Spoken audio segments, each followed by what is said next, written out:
నమో మహద్భ్యో ఋషిభ్యో గురుభ్యో నమః. భగవన్మయమైన సభా సదస్సుకి సవినయ నమస్సులు సమర్పణ చేసుకుంటూ భగవానుడి శ్రీకృష్ణ పరమాత్మ అనుగ్రహించినటువంటి ఉపనిషత్ సారభూత భగవద్గీత 6వ అధ్యాయాన్ని చెప్పుకుంటూ ఉన్నాం. ఆత్మ సంయమ యోగము అది విశేషం కనిపిస్తుంది. అది అందుకే జగన్మిథ్య అన్నా కొందరు అంగీకరించారు. ఎందుకంటే బకెట్లో సూర్యుడున్నాడు అని సత్యం కనిపిస్తూ ఉంటే నేను వద్దనంటాను ఎందుకయ్యా అంటే ఆకాశంలో ఉన్న సూర్యుడిని చూడలేదు గనక. అది విశేషం. అందుకు బ్రహ్మ సత్యం అనేది స్ఫురణకి రానంతకాలం జగత్ సత్యమే. బ్రహ్మము సత్యమని తెలిస్తే జగన్మిథ్య అనేది అర్థమవుతుంది. అందుకే జగన్మిథ్య బ్రహ్మ సత్యం అనకుండా బ్రహ్మ సత్యం జగన్మిథ్య అన్నారు గురువు గారు. అది విషయం. అందుకు ఆకాశంలో ఒక సూర్యుడున్నాడని తెలిస్తే ఈ మూడింటిలో 3 సూర్యులు కనిపిస్తున్నా ఆయన ఒక్కడని తెలుస్తుంది. అది విషయం. ఆ పైకి తలెత్తి చూడలేని వాళ్ళు, తలదించుకునే వాళ్ళు 3 వేరు అని అంటారు. అందుకే తలదించుకునేవాడి దృష్టికే భ్రాంతి, తలెత్తి సత్యాన్ని చూడగలిగే వాడికి ఏకత్వమే. అది ప్రతిపాదన. అయితే ఈ 3 కాదా, 3 సూర్యుడున్నాడు కనుక 3 సూర్యుళ్ళు అనుకో, నష్టమే లేదు. ఒక సూర్యుండు సమస్త జీవులకు తానొక్కొక్కడై తోచు పోలిక అన్నారు కదా భీష్ముడు వారు భాగవతంలో. ఆయన లక్షణం అది. ఒక్కడే ఇన్ని రకాలుగా తోస్తున్నాడు గనక ఇన్ని పేర్లు పెట్టుకున్నామంటే ఇన్నిటి నుంచి ఒక్కడు తెలుసుకో అని అర్థం. అది విషయం. అందుకే ఆత్మ ఆత్మ ఆత్మ అని శబ్దం వేస్తున్నామంటే ఆత్మ యొక్క వెలుగు లేకపోతే నువ్వు ఇప్పుడు దేన్ని ఆత్మ అనుకుంటున్నావో అది పని చెయ్యదు. అది విశేషం. అందుకు మైక్లో ఉన్న కరెంటు, ఫ్యాన్లో ఉన్న కరెంటు, ట్యూబ్లో ఉన్న కరెంటు, ఎన్ని కరెంటులండి కాదా? ఇందులో కరెంటు లేదు, ఉందో లేదో తర్వాత నేను చూడబోతే ప్రమాదం. అందుకు అన్నింట్లోనూ ఉంది కానీ ఇన్నింట్లో ఇన్నా ఏకమే కదా. అందుకు వీటన్నిట్లో లేదని కాదు కానీ వీటిలో ఉన్న కరెంట్ అని రావడానికి కారణం అది. ఎలాగో అన్నిట్లో కరెంట్ అనేది ఎలా తెలియజేయబడిందో ఇప్పుడు ఆత్మ ఆత్మ ఆత్మ అని దేన్ని అంటున్నావో వాటన్నిట్లో ఆత్మ ప్రకాశం ఉందని తెలుసుకో. అది విశేషం.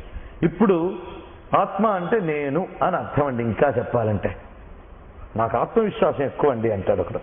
అంటే నా మీద నాకు నమ్మకం అండి అనకదా. లోకంలో అనే మాట అన్నిటికీ వేదాంతపరంగా చెప్పద్దు.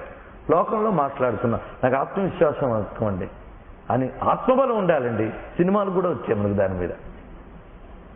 ఈ ఆత్మబలం ఆత్మవిశ్వాసం అంటే తన మీద తనకు విశ్వాసం, తన బలం తనకున్నది. అది విశేషం. ఇంకోడెవడో పెద్ద పరమమూర్ఖుడున్నాడు. ఆత్మవిశ్వాసం ఉన్నవాడు దేవుణ్ణి నమ్మక్కర్లేదన్నాడు. అసలు నీకు ఆత్మ అంటూ ఎక్కడున్నదయ్యా? ఎవడిచ్చాడని? నీ మీద నీకు అసలు విశ్వాసం పెట్టుకుని ఎలా బతకగలవు నువ్వు? ఇదో విశేషం. సరే, ఇవన్నీ ఉంటూ ఉంటాయి. అవగాహన లేకపోతే పరిమిత దృష్టి వల్ల వచ్చే బాధలు ఇవన్నీ కూడా. ఇప్పుడు ఆత్మ అనగా నేను అని అర్థమైంది. ఎక్కడెక్కడ ఆత్మశబ్దములన్నీ వాడబడుతున్నాయో దాని అర్థం ఏమిటి? ఆత్మ యొక్క ప్రకాశం దేని మీద ఉన్నదో దానంతటి నువ్వు ఆత్మశబ్దం వాడుతున్నావు. దేహాత్మ, ఎన్ని ఆత్మలో చూడండి. దేహాత్మ, భూతాత్మ, ప్రాణాత్మ, బుద్ధాత్మ, కర్తాత్మ, ప్రత్యేగాత్మ. ఎన్ని విశేషాలవి! ఇన్ని ఆత్మలు అంటే డ్యూయల్ రోల్స్, ఇంకా చాలా రకాల రోల్స్ లాగా ఈ ఆత్మగాడు ఇన్ని రోల్స్ వేస్తున్నాడు అనమాట. అది విశేషం. ఇన్ని రోల్స్ వీడుకున్నాయి. అందుకు ఇక్కడ మనం చూసేటప్పుడు దేహాత్మ, దేహమే ఆత్మ అనుకోవడం తప్పు అంటూ దేహాత్మ అని మళ్ళీ ఎందుకు అంటున్నావు అంటే ఈ దేహం కదులుతోంది, మెదులుతోంది ఆత్మ ప్రకాశం చేతనే కనుక దేహాత్మ. నేను దేహాన్ని అని నేను అనేదాన్ని దేహం మీద ఉంచితే నేను దేహాన్ని, ఈ నేను అనేదాన్ని బుద్ధి అందించితే బుద్ధాత్మ, ఈ నేను అనేదాన్ని ప్రాణమనందించితే ప్రాణాత్మ. కానీ అక్కడక్కడ ఈ నేను వ్యవహరింపబడుతున్నది. కానీ అసలైన నేను ఏది అంటే ప్రత్యేగాత్మ అన్నాడు. వీటన్నిటికీ ఆవల ఉన్నటువంటిది. దీనికి మనం ఉదాహరణ ఎప్పుడో చెప్పుకున్నాం. అటు సూర్యకాంతి ఇక్కడ ప్రసరించినప్పుడు నేల మీద సూర్యకాంతి అన్నాం. దానిపై ఒక వస్తువు ఉంచితే ఆ వస్తువు మీద సూర్యకాంతి. కానీ వస్తువు మీద సూర్యకాంతి అనేది నిజమే, నేల మీద సూర్యకాంతి అనేది నిజమే. అన్నిటికీ మించి సూర్యకాంతి అక్కడున్నదనేది అసలు నిజం. అదేవిధంగా దేహమునందు ఆత్మ యొక్క ప్రకాశం ఉంది, సందేహం లేదు. ప్రాణమునందు ఆత్మ యొక్క ప్రకాశం ఉంది, సందేహం లేదు. అందుకు వీటన్నిటిని నిరసించడం కాదు, ఇవన్నీ దేని వల్ల వెలుగుతున్నాయో దాన్ని చూడు. అది ప్రత్యక్, వీటన్నిటికీ ఆవల ఉన్నటువంటిది. అది ప్రత్యేగాత్మ. కనుక ఆత్మ సంయోగము యోగము అంటే ప్రత్యేగాత్మని నిగ్రహించడం కాదు. ప్రత్యేగాత్మ నిగ్రహింపబడేది కాదు, శుద్ధం చేయబడేది కాదు. అది శుద్ధం. అసలైనటువంటి శుద్ధము కాని వస్తువంతా ఇక్కడ ఉందన్నమాట. దేహ ప్రాణమనో బుద్ధులు ఇవి కనుక వీటిని ఈ ఆత్మలన్నిటినీ శుద్ధం చేసుకోవడం ఏదుందో అది ఆత్మ సంయమ యోగము. అది విశేషం. ఇంద్రియాలని, మనస్సుని, బుద్ధిని, ప్రాణాలని నిగ్రహించితే గాని అదేమిటో నువ్వు తెలుసుకో. ఇక్కడ కూడా నిగ్రహణమే చెప్పబడింది కానీ నిరసనము చెప్పబడలేదు. బాగా చూడండి, ఇక్కడ తీసిపారేయడం కాదు, దేహం దేహం దేహం తీసిపారేయడం కాదు. దేహం కావాలి కానీ నిగ్రహించు. ఆ నిగ్రహణం వల్లనే నువ్వు అసలు దాన్ని తెలుసుకోగలవు, లేకపోతే ఆ పట్టు తెలియదు నీకు. అది విశేషం. మనం దానికి ఉదాహరణ చెప్పుకున్నాం. ఇంటి నిండా కరెంటు పెట్టినా రెగ్యులేటర్లు, స్విచ్లు బిగించుకుంటావా కాదా? కరెంటు కావాలి కదా అని చెప్పి అవి లేకుండా ఉంటున్నావా? అలాగే భగవానుడు ఇచ్చినటువంటి ఇంద్రియములు, వీటి యందు ప్రసరిస్తున్నటువంటి చైతన్యము, ఇవి గమనించి ఇవన్నీ ఈశ్వర చైతన్యమే. అదే ప్రత్యేగాత్మ స్వరూపం. ఆ చైతన్యమే శరీరమునందు ప్రసరిస్తున్నది. కానీ శరీరమే చైతన్యము కాదు, శరీరమునందు చైతన్యం. ఇది తెలుసుకుని ఈ నేనుగాన్ని ఒక్కొక్క దాని మించి తీయి. అది విశేషం. ఇక్కడ ప్రసరింపబడే నేను, అంతేగాని అదే నేను కాదు. ఇది తెలుసుకుని ఒక్కొక్క దాన్ని ఎలిమినేట్ చేస్తూ, ఎలిమినేట్ చేయడం అంటే తీసిపారేయడం కాదు. ఇక్కడ అది నేను కాదనే భావం తెలుసుకున్న అసలు నేనుతో తాదాత్మ్యం చెందితే అదే ఆత్మ సంయమ యోగము. ఇది విషయం. అందుకు ఆత్మ అనే శబ్దానికి ఇన్ని అర్థాలు చెప్పుకున్నాం. పైగా ఈ శరీరాన్ని భోగాల వైపు తీసుకువెళితే ఏమవుతుందో నేను ఉదాహరణలతో చెప్పుకున్నాం. కానీ భూలోకంలో శరీరములు, అందులో మానవ శరీరము కర్మ శరీరము. దీని పేరేమిటి? కర్మ శరీరము. ఇది పుట్టిందే దానికోసం. దీని పేరు కర్మ శరీరం. మరి ఇతర లోకాల్లో 2 రకాల శరీరాలు ఉంటాయట. ఊర్ధ్వలోకాల్లో ఉండేవి భోగ శరీరములు, అధోలోకములైన నరకాదుల్లో ఉండేవి యాతనా శరీరములు. ఆత్మ సంయమ యోగము, ధ్యాన యోగము, స్వరూప యోగము అనే 3 పేర్లున్నటువంటి అధ్యాయం ఇది. ఏ యోగం సిద్ధించాలన్నా, జీవితం యొక్క లక్ష్యం ప్రాప్తించాలన్నా ముఖ్యమైనది ఆత్మ సంయమనం. సంయమనం అంటే అదుపులో పెట్టుట, ఆత్మను అదుపులో పెట్టుట. ఇక్కడ ఆత్మశబ్దానికి అర్థం మనస్సు, ఇంద్రియములు, ప్రాణములు అని వ్యవహరించవచ్చు. వీటిలో ప్రధానమైనది మనోబుద్ధులు. వీటిని నియంత్రించడం అనేదే ముఖ్యమైనటువంటిది. ఆ నియంత్రణే ధ్యానం. ధ్యానము ద్వారా ఆత్మ సంయమనం జరుగుతున్నది కనుక ఈ అధ్యాయానికి అంతరిగి కూడా ఆత్మ సంయమ యోగమని లేదా ధ్యాన యోగమని చెప్పబడింది. ఇది లేనిది ఏ కూడా సిద్ధించదు. కేవలం ఆచరణాత్మకమైనటువంటి జీవన విధానం కాకుండా సాధనాత్మకమైన జీవనం కావాలి అంటే ధ్యానం ఒక్కటే శరణ్యం. అందుకే ధ్యానానికి మించినటువంటిది లేదు కనుక పరమాత్మ దీన్ని చాలా కీలకమైనటువంటి చోట చెప్తున్నాడు. అంతకు ముందు చెప్పినటువంటి కర్మ, జ్ఞానము ఈ 2 ప్రస్తావిస్తున్నంతసేపు అర్జునునికి సందేహాలు వస్తూనే ఉన్నాయి. ఆయన తీర్చుతూనే ఉన్నాడు. సాంఖ్యము కర్మ ఒక్కటేనయ్యా అని చెప్తున్నాడు. ఆ చెప్పింది నీకు బాగా అవగతం కావాలంటే ధ్యానం వల్లనే సాధ్యమని ఆత్మ సంయమ యోగాన్ని చెప్తున్నారు. ఈ ధ్యానము అనేటువంటి యోగంలో 2 అవస్థలు ఉన్నాయి. ఒకటి ఆరురుక్ష అవస్థ, 2 ఆరూఢ అవస్థ. ఆరురుక్ష అవస్థ అంటే సాధనలో మనం ఉన్నటువంటి స్థితి. ఆరూఢము అంటే సాధన సిద్ధించిన స్థితి. ఆరురుక్ష అంటే ఎక్కేవాడు అని అర్థం. ఆరూఢుడు అంటే ఎక్కి కూర్చున్నవాడు అని అర్థం. ఆ ఆరూఢ స్థితి యొక్క గొప్పతనం తెలుసుకున్నాక మనము ఆరూఢులు అవ్వాలనిపిస్తుంది కదా. అవ్వాలంటే మనం ఏం చేయాలి అనేది ఇక్కడ పరమాత్మ ప్రారంభిస్తున్నారు. ఆరురుక్ష అవస్థని అంటే ధ్యానం ఏ విధంగా చేయాలో ఇక్కడ చెప్తున్నారు. యోగి యుంజీత సతతం ఆత్మానం రహసి స్థితః ఏకాకి యతచిత్తాత్మ నిరాశీహి అపరిగ్రహ. ఇందులో ప్రతి పదాన్ని సాధకులు అత్యంత భక్తి శ్రద్ధలతో గుర్తుపెట్టుకోవాల్సిన విషయము ఇందులో ఉన్నది. నిజంగా మనకి ఆ పరమమైనటువంటి పరమాత్మ ప్రాప్తి కావాలి అంటే ఇది తప్ప మరో మార్గము లేదు. ధ్యానము చాలా ముఖ్యం. యోగి అంటే ఇక్కడ ధ్యాన యోగి అని అర్థం. ఈ విషయం మనకి శంకరులు భాష్యం రాస్తూ యోగి అంటే ధ్యాయి అని శబ్దం వేశారు. ధ్యాయి అంటే ధ్యానము చేయువాడు అని అర్థం. యోగి యుంజీత, యోగి యోగాన్ని అవలంబించాలి. యోగాన్ని అంటే సాధనని అని ఇక్కడ అర్థం. యోగి సాధనని అవలంబించాలి. ఏ సాధన? ధ్యాన యోగ సాధన. ఎప్పుడు? సతతం. ఇది చాలా ముఖ్యం. ఏదో ధ్యానం ఒకరోజు చేసి 2వ రోజు మానేసి 3వ రోజు మళ్ళీ మొదలెట్టి తర్వాత రోజు మాని అలా కాదుట. సతతం అనే విషయాన్ని ఇక్కడ వివరించుతున్నారు. ఎల్లవేళలా చెయ్యాలి అని. కాటు వేయబోతున్న పాము తలని గట్టిగా పట్టుకుంటాం మనం. ఎంతసేపు పట్టుకోవాలండి? అది పోయే వరకు పట్టుకోవాలంతే. దాని ప్రాణం పోయే వరకు వదిలేమా కాటేస్తుంది. అలాగే ధ్యానం అనే దాన్ని ఎంతవరకు పట్టుకోవాలంటే సిద్ధి వచ్చే వరకు చేయవలసిందే. అదే సిద్ధిగా పరిణమిస్తుంది నీకు తెలియకుండా. అందుకు ధ్యానం అనేది సతతం నైరంతర్యం అని. దీనికి మనకి పతంజలి యోగ సూత్రాల్లో చెప్పిన విషయమే. కృష్ణ భగవానుడు గీతలో ఏం చేశాడనేది మనకు ముందు నుంచి చెప్పుకుంటున్న విషయమే.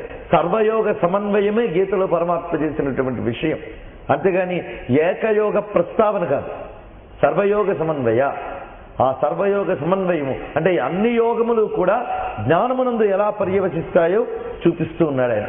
అందుకు పతంజలి యోగ సూత్ర విషయములు కూడా ఇక్కడ చెప్పబడుతున్నాయి. మహిమలని సిద్ధులని గడించేటటువంటి హఠయోగాదుల విషయం ఇక్కడ కాదు చెప్పబడేది.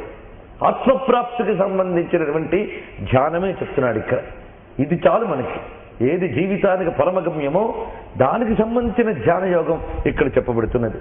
అందుకు సతతం అనేది చాలా ముఖ్యమైన మాట. ఇక్కడ పరమాత్మ శ్లోకములలో ఏ ఒక్క పదాన్ని దాటిపోయినా చాలా ప్రమాదం.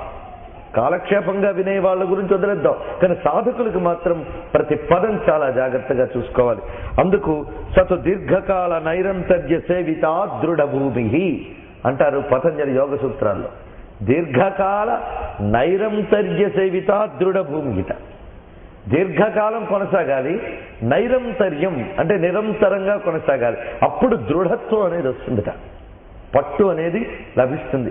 అంతేగాని ఏదో చేసి ఆ చేసిందే గొప్ప అనుకుంటే పట్టు అనేది రాదు. అందుకు సతతం అనేది ఇక్కడ ముఖ్యం. ఆ తర్వాత ఆత్మానం రహసి స్థిత, తనను రహస్యమునందు ఉంచి అని అర్థం. తనను అంటే ఇక్కడ మనస్సుని అని అర్థం.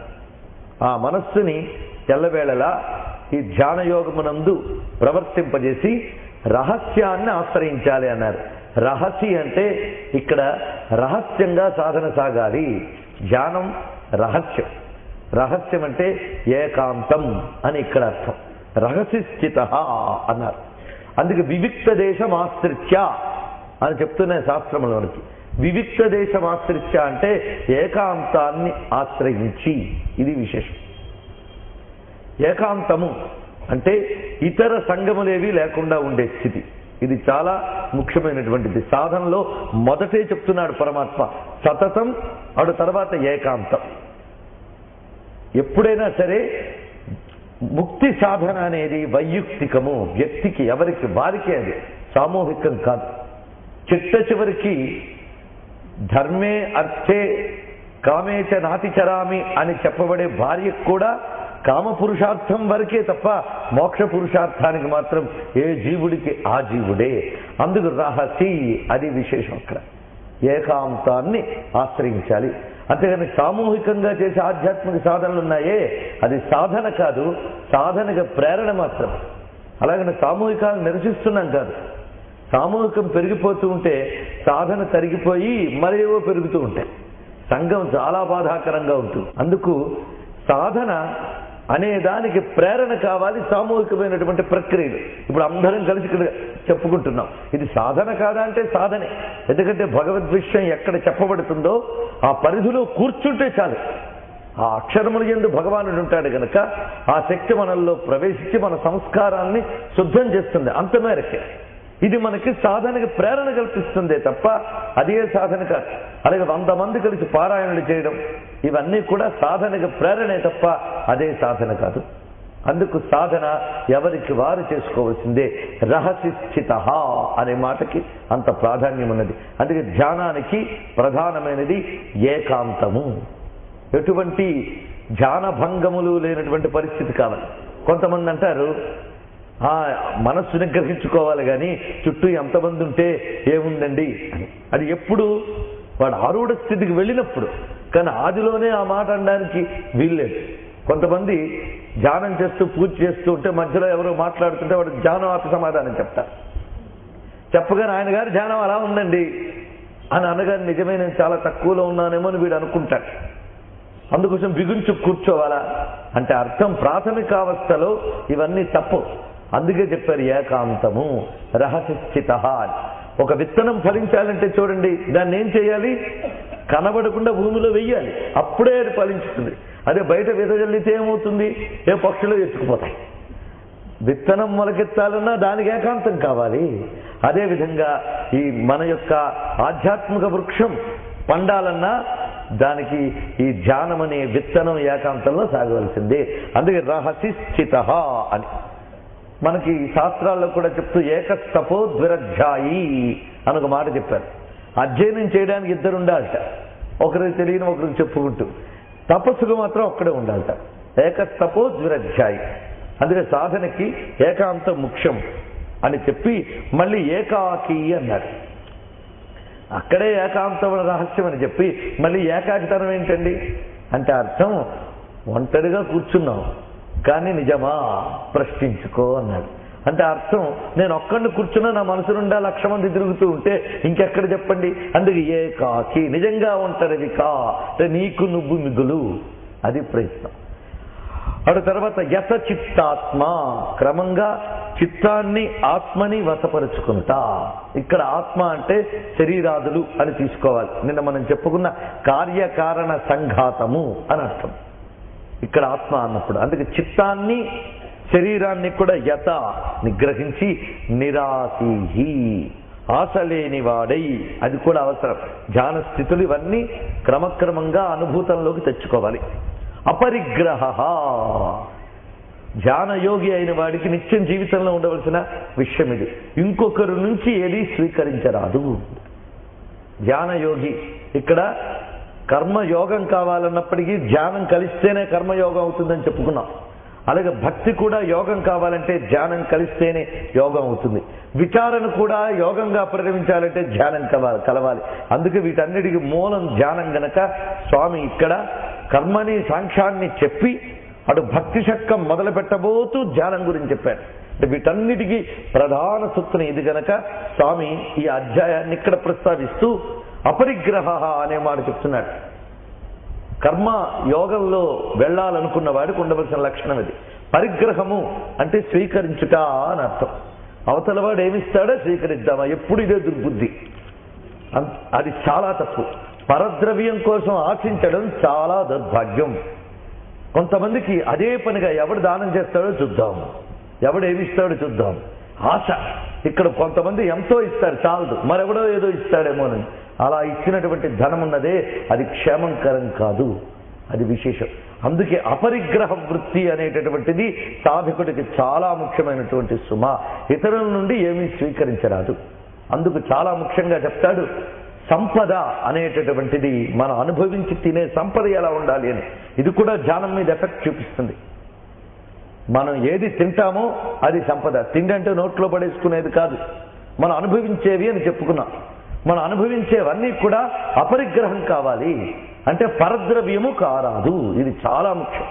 ఏది పర అని ప్రశ్నించుకుంటే తాను శ్రమ పడకుండా ధర్మము లేకుండా ఏది సంపాదిస్తాడో అదంతే పర.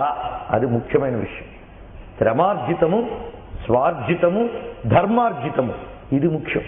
ఈ మూడు పక్కన పెట్టి ఆర్జితమే ముఖ్యమని తిరిగేవాడున్నాడే వాడు అభివృద్ధి చెందడు. కొందరు అనుకుంటారు ఈ ఆధ్యాత్మిక సాధనని తర్వాత చేసుకుందాం, యవ్వనంలో ఉన్నప్పుడు ఏ మార్గంలోనైనా సంపాదించి పోగు చేసుకోవాలి అని అన్ని రకాల మార్గాల్లో వెళ్ళి పోగు చేసుకుని అప్పుడు చూసుకున్న ఆధ్యాత్మికతని.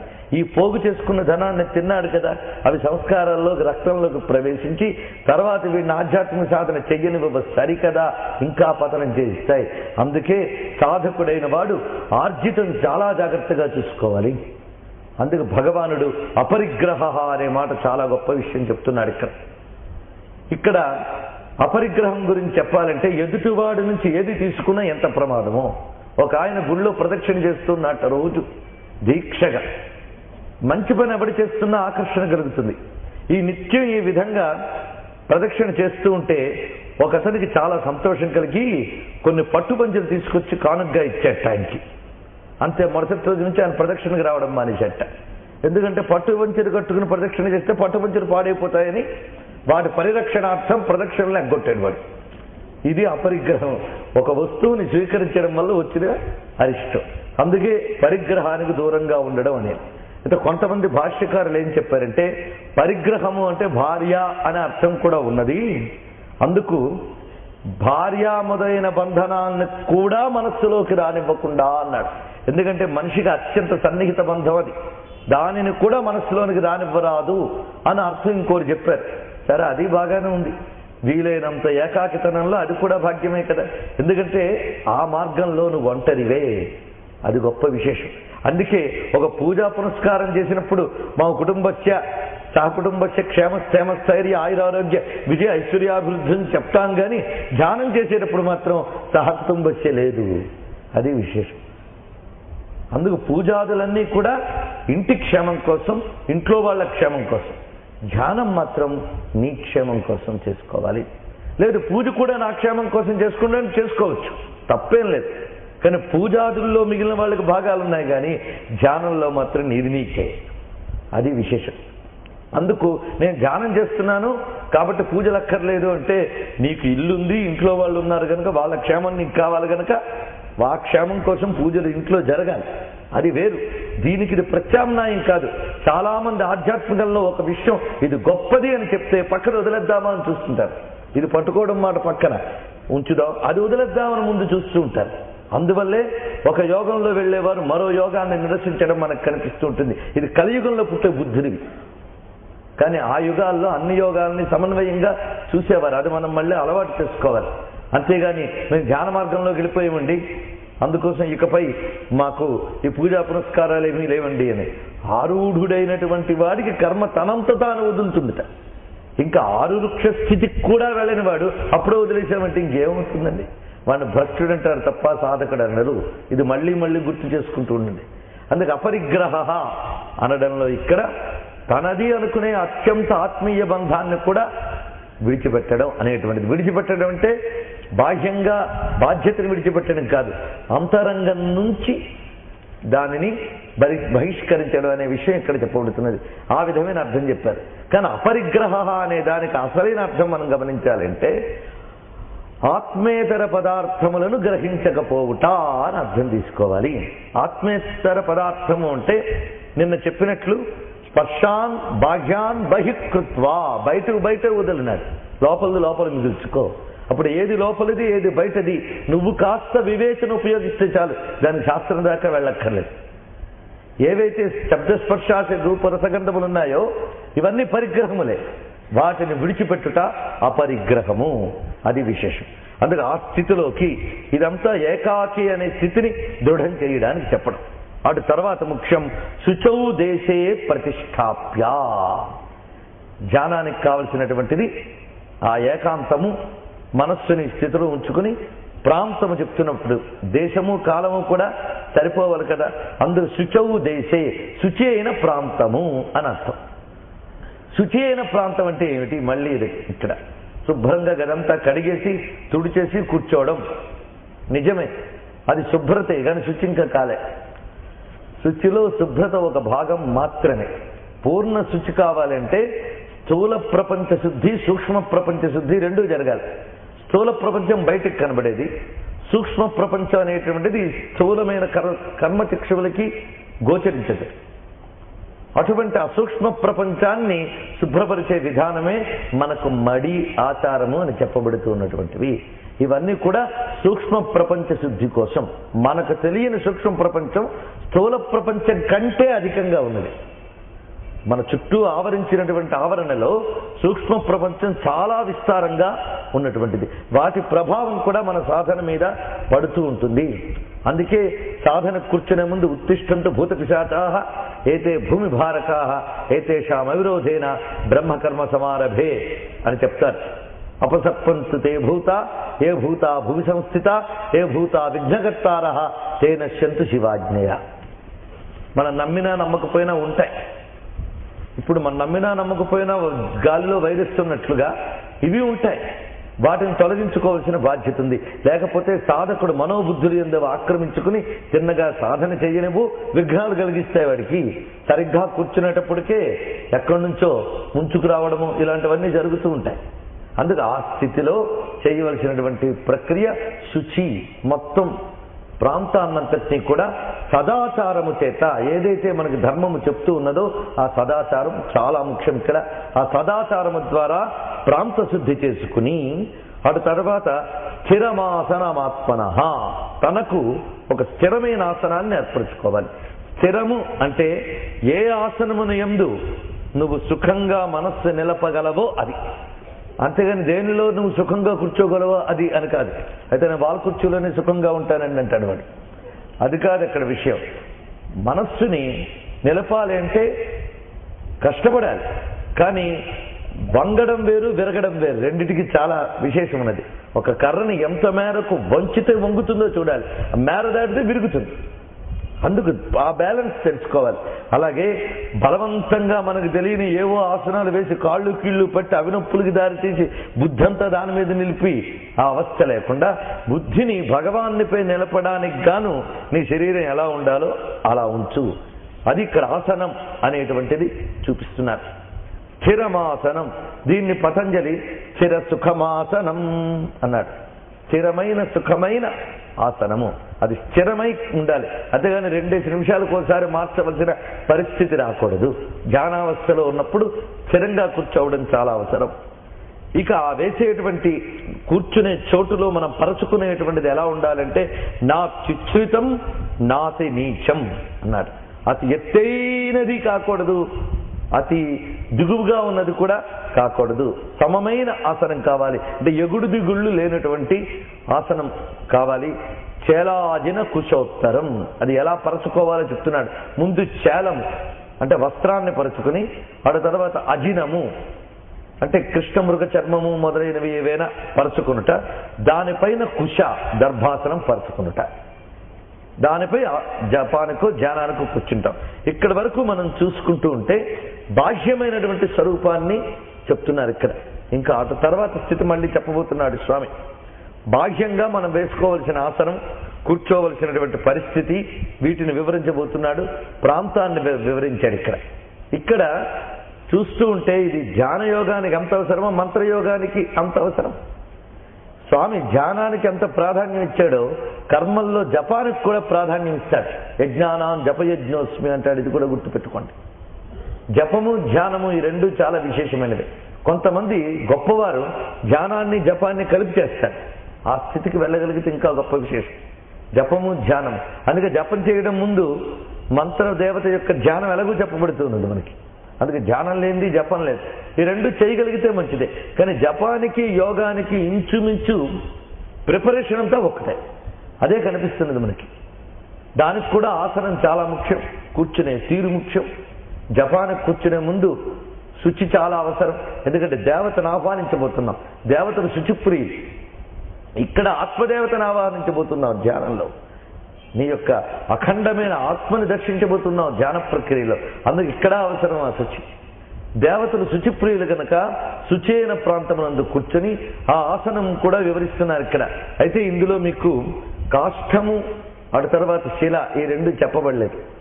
అంటే ఎప్పుడైనా సరే ధ్యానానికి కానీ జపానికి కానీ పూజాది అనుష్ఠానాలకు కానీ కర్ర మీద కూర్చుని చెయ్యరాదు.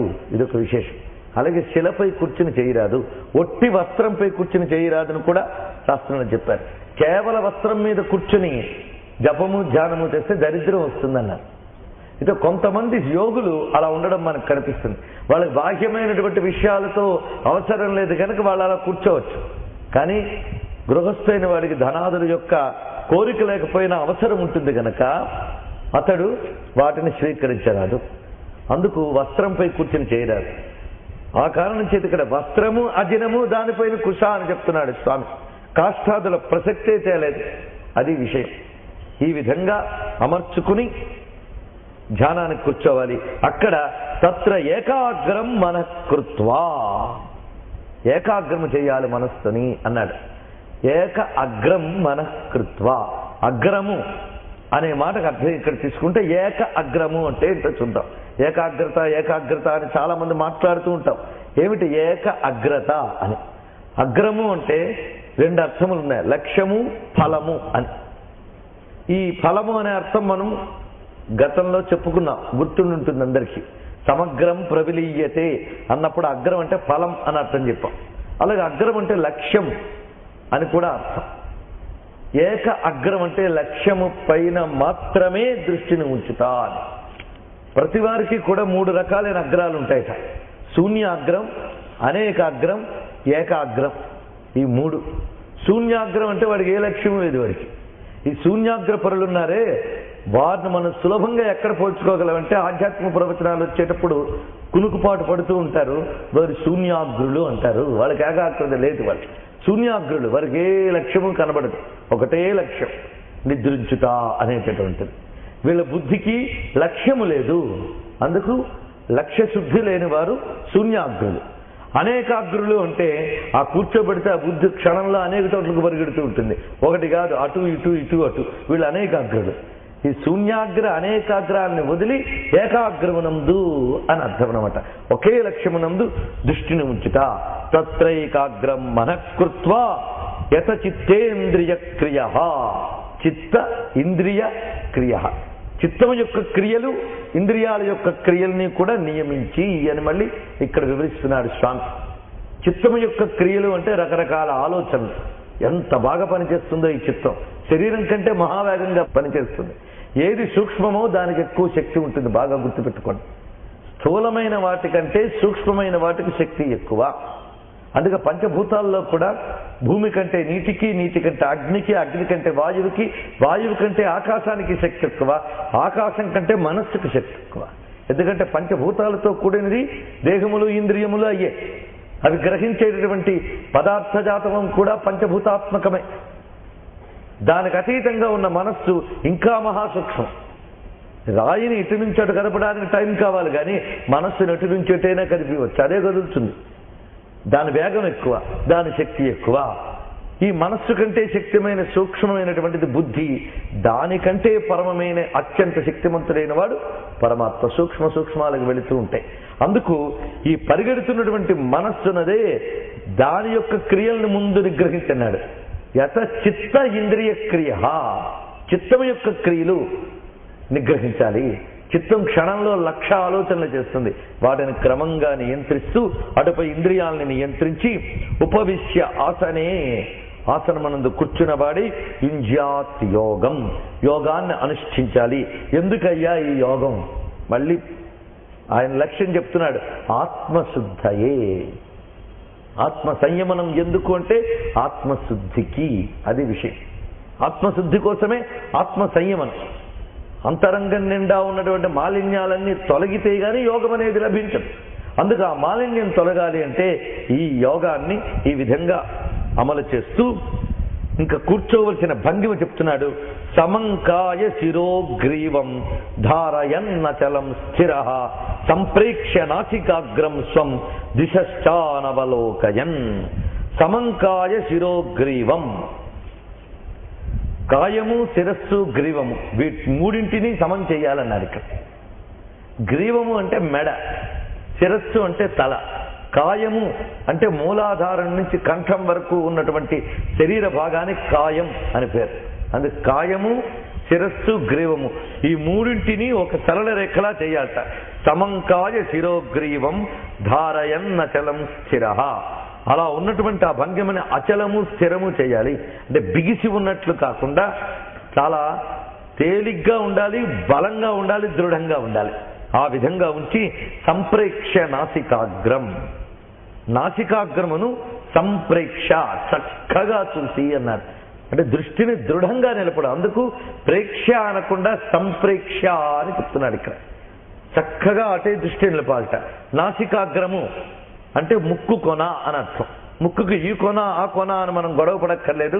5వ అధ్యాయం చివరి 3 శ్లోకాల్లో చక్షుశ్చైవాంతరే భ్రువో అనేటువంటి శ్లోకంలో మనకు కనిపిస్తున్నది. ఇక్కడ కనుబొమల నడిమి ప్రాంతము అని అక్కడ స్పష్టం చేశాడు.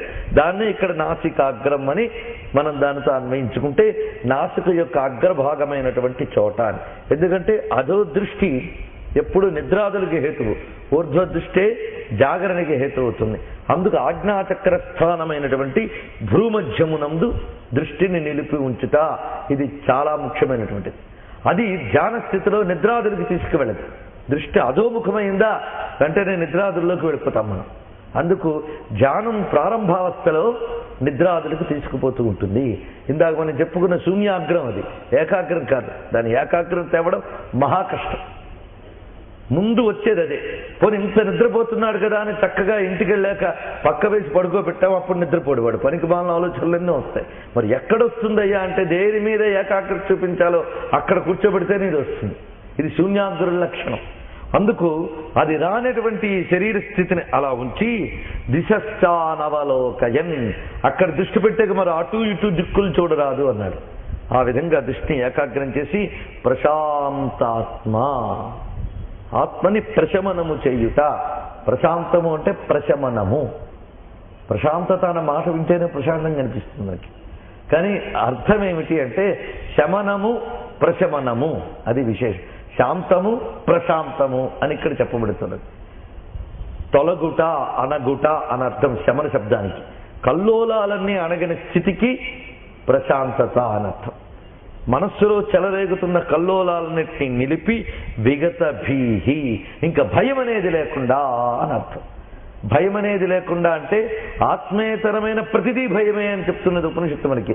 ద్వితీయాద్వై భయం భవతి అని, అంటే భగవానుడి తప్ప మరి ఏ విషయమైనా భయమే. అందుకే విగత భీహి అంటే భగవంతుణ్ణి విడిచి ఇతర విషయములని స్పృహలోకి తేకుండుట అని అర్థం. అవి ఏవి తెచ్చినా భయాన్ని కలిగిస్తాయి. అందుకే ద్వితీయాద్వై భయం భవతి. భక్తిపరంగా అయితే భగవంతుడు అని చెప్పుకోవాలి. ఆత్మపరంగా చెప్పినప్పుడు మనం ఏ ఆత్మను లక్ష్యంగా చేస్తున్నామో ఆ ఆత్మ తప్ప ఇతరములన్నీ అని అర్థం చెప్పి బ్రహ్మచారి వ్రతే స్థిత, బ్రహ్మచారి వ్రతాన్ని అవలంబించాలండి అనగానే వెంటనే ఇది గృహస్థులకు కాదనమాట అని అర్థం. ఎందుకంటే బ్రహ్మచారి గృహస్థు అవ్వగలడు, కానీ గృహస్థు మళ్ళీ బ్రహ్మచారి ఎలా అవ్వగలడండి? అందుకు బ్రహ్మచారి వ్రతే స్థిత అనే మాట సరిపోదు అని మనం అనుకుంటాం. కానీ బ్రహ్మచర్యం అనేది అనేక విధములుగా చెప్పబడుతున్నది. గాయత్ర బ్రహ్మచర్యం, ప్రాజాపత్య బ్రహ్మచర్యం, నైష్ఠిక బ్రహ్మచర్యం, ఇలా బ్రహ్మచర్య వ్రతములు కొన్ని చెప్పబడుతున్నాయి. హనుమంతుడు రామచంద్రమూర్తి గురించి వర్ణిస్తూ బ్రహ్మచారి బ్రహ్మచారి అని అనేక మార్లు చెప్తాడు. బ్రహ్మచారి ఎలా అయ్యాడండి? ఆయన సీతాదేవికి భర్త కదా. బ్రహ్మచారి ఎలా అయ్యాడు అంటే ఒక్క గృహస్థాశ్రమంలోనే గొప్ప సదుపాయం ఉందిట. ఏమిటా సదుపాయం అంటే గృహస్థు బ్రహ్మచర్య జీవితాన్ని, వానప్రస్థ జీవితాన్ని, సన్యాస జీవితాన్ని కూడా నడపగలట. నిజంగా వాడికి తరించాలని బుద్ధి ఉంటే ఈ 3 గృహస్థాశ్రమంలో చేయొచ్చుట. కానీ మిగిలిన 3 ఆశ్రమాల్లో గృహస్థాశ్రమం చేయగలమా? సాధ్యం కాదు. అందుకు గృహస్థాశ్రమంలోనే మిగిలిన 3 చేయవచ్చుట. అందుకు బ్రహ్మచారి వ్రతే స్థిత అని ఇక్కడ చక్కగా చెప్పబడుతున్నది. అంటే బ్రహ్మచారికి కొన్ని వ్రతములు ఉన్నాయి. మనకి ఈ రోజుల్లో బ్రహ్మచారి ఎవరయ్యా అంటే పెళ్లి కానివాడు బ్రహ్మచారి, అది వచ్చింది. చూడండి, చదువుకునే కుర్రవాళ్ళు, ఉద్యోగాలు చేసే బ్యాచిలర్స్ వాళ్ళ రూముల్లోకి వెళితే మనకు భయం వేస్తుంది. ఎందుకు? కూడరానివి చూడరాని వగేరాలన్నీ ఉంటాయని భయం పడతాం. వాడు బ్రహ్మచారి అంట. అంతకు మించి మహాపాపం మరొకట్లేదు. బ్రహ్మచారి అంటే పెళ్లి కాకుండా ఉన్నంత మాత్రాన బ్రహ్మచారి కాదండి. బ్రహ్మచారి అంటే వేదాధ్యయన పరాయణుడు అని అర్థం. బ్రహ్మము అంటే వేదము, దాన్ని అధ్యయనం చేస్తూ ఉన్నవాడు. అంటే చదువుకోవడం మీదే దృష్టి ఉంది. అందుకే మనకి చదువుకోవాలి అంటే చదువు అనేది వ్రతం. అది దేశంలో చదువు అనేది పుస్తకాలు పట్టుకుని అర్ధరాత్రి టీలు తాగుతూ చేసే పని కాదు. ఒక వ్రతం చేస్తే కానీ విద్య అనుగ్రహించదురా. విద్య అనేది అమ్మ కదండి, తల్లి జగజ్జన్ని శారదాంబ. ఆ తల్లి అనుగ్రహించాలి అంటే వీడు వ్రతపాలంలా చదవాలట. అందుకు బ్రహ్మచర్య వ్రతము అని వాళ్ళు పెట్టారు.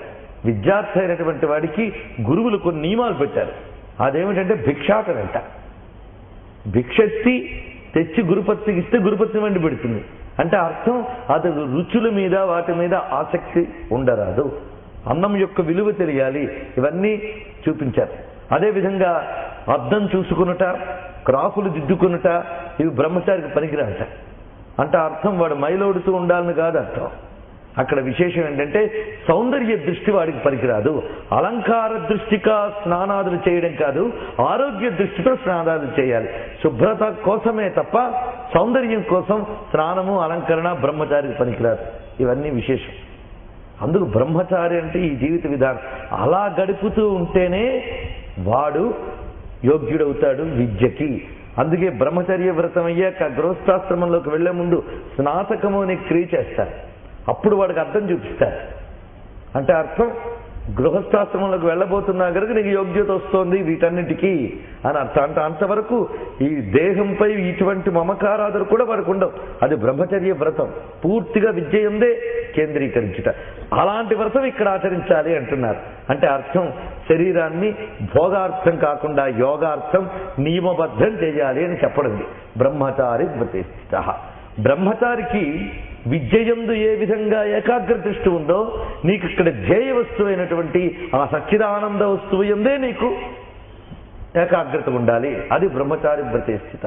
అదేవిధంగా గృహస్థ అయినటువంటి వాడు ఋతువేళల యందు ప్రజార్థి సంతానార్థి అయి భార్యా స్వీకరణం చేయడం అనేటువంటి బ్రహ్మచర్య వ్రతమే అని చెప్తున్నారు. అలాగే స్వయోషిచిరతి, తన భార్య యందే సరి అయినటువంటి సమయముల యందు స్వీకరణ చెయ్యుట అనేటువంటిది కూడా బ్రహ్మచర్య వ్రతంలో భాగమే. నిగ్రహణాత్మకమైనటువంటి గృహస్థ జీవితం బ్రహ్మచర్యంతో సమానమే. అంటే అటువంటి గృహస్థు ఏం చేస్తున్నాడు? ఆధ్యాత్మిక సాధనలో ప్రగతి సాధిస్తున్నాడు. తన భార్య యందు తాను ఆనందించుట అనేది పాపం కాదు, కానీ అది పుణ్య విశేషమేం కాదు. అదిగా నియమబద్ధంగా చేయగలిగితే అది వ్రతం అవుతున్నది. ఇవన్నీ కూడా విశేషం. అందుకు గృహస్థాశ్రమం ఏంటంటే ఉన్న చోట్ల ఉన్నాడు, ఎదగాలి అంటే దాన్ని నియమబద్ధం చేసుకోవాలి. అది విశేషం. అందుకు గృహస్థాశ్రమం సర్వమైనటువంటి కోరికలను ధర్మబద్ధంగా తెచ్చుకోవడానికి ఇచ్చేటటువంటి ఒక అవకాశం. కానీ నీకు మోక్షం కావాలి అంటే దాన్ని ఒక వ్రతంలా, ఒక యోగంలా నియమబద్ధంగా చేసుకో. అందుకు ధర్మబద్ధాన్ని మరింత నియమబద్ధం చేసుకుంటే గృహస్థాశ్రమం కూడా యోగం అవుతుంది.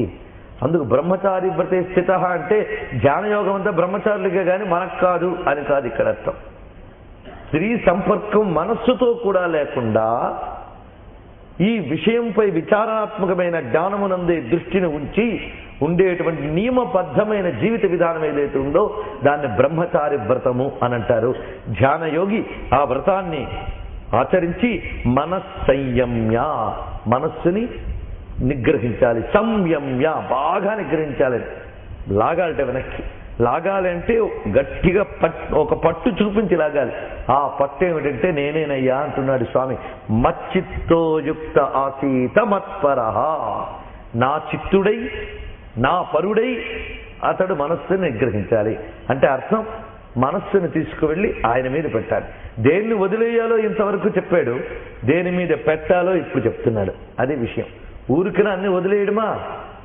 వదిలేయడం వైరాగ్యం, ఉంచడం అభ్యాసం. అదే అభ్యాస వైరాగ్యములు అంటే. దేని మీద ఉంచాలి? అనాత్మ విషయముల్ని విడిచిపెట్టుట వైరాగ్యం, ఆత్మయందించుట అభ్యాసం. ఆ ఆత్మనే ఇక్కడ పరమాత్మని శ్రీకృష్ణుడని భక్తి మార్గంలో మనం చెప్తున్నాం. అందుకు స్వామి మచ్చిత్తో యుక్తాసీత మత్పరః. ఇక్కడ జాగ్రత్తగా వినండి. స్వామి 2 మార్లు చెప్తున్నాడు ఇక్కడ. మచ్చిత్త, చిత్తమంతా నాకు సమర్పణ చేసి ధ్యానం చెయ్యు అన్నాడు. అంటే ధ్యానంలో జయం ఏంటి? స్వామే. అది మనం ప్రస్తావించుకున్నాం. అందుకు మచ్చిత్త, నాకు అర్పించిన చిత్తము గలవాడై మత్పరః. మళ్ళీ మత్పరః. మత్పరః అంటే నన్నే తప్ప ఇంక దేన్ని పట్టుకోకుండా అంటున్నాడు. నన్నే తప్ప మరి ఒక దేన్ని కూడదు, అది విషయం. నన్నే తప్ప. మరి మచ్చిత్త అన్న అదే అర్థం కదా. మళ్ళీ మత్పరః అని ఎందుకన్నాడు అంటే 2 మార్లు అంటే గట్టిపడుతుంది అని శాస్త్రం ఒక విషయం చెప్తోంది మనకి. అందుకే దుర్బద్ధం సుసంబద్ధం అని ఒక మాట ఉన్నది. 2 మార్లు కడితే గట్టిగా ఉంటుందిట, 1 మారు కడితే గట్టిగా ఉండదుట. అందుకే 2 మార్లు సిమెంట్ పూస్తే గట్టితనం బాగా ఉంటుంది. అదేవిధంగా ఇక్కడ మచ్చిత్త మత్పరః అనడంలో నొక్కి చెప్పడం, నేనే లక్ష్యం, నేనే లక్ష్యం, నా నుంచి చెదరనివ్వకు. అందుకు చిత్తాన్ని నా యందు ఉంచుట మచ్చిత్త. ఈయన యందు ఉంచాను, మరొకదాని మీద ఉంచాను అని కాకుండా మత్పరః. అది విషయం. మనం సృష్టిలో అనేకంపై చిత్తం ఉంచుతాం, కానీ పరత్వం దేని మీద ఉండదు. కొన్ని కావాలి మనకి, అందుకు చిత్తం ఒకటి ఉంటుంది. కానీ పరత్వమా లేదు, మరొకటి ఏదో కనిపిస్తే మరో దానికి వెళతాం. కానీ దీనికి మించి మరి ఒకటి లేదు అనేటువంటి స్థితి కావాలి. అది ఉన్నప్పుడే సాధించగలవు, అది లేనప్పుడు మాత్రం సాధించలేదు. ఒక కుర్చీలో ఒకడే కూర్చుంటాడు, ఇద్దరిని కూర్చోపెట్టలేం.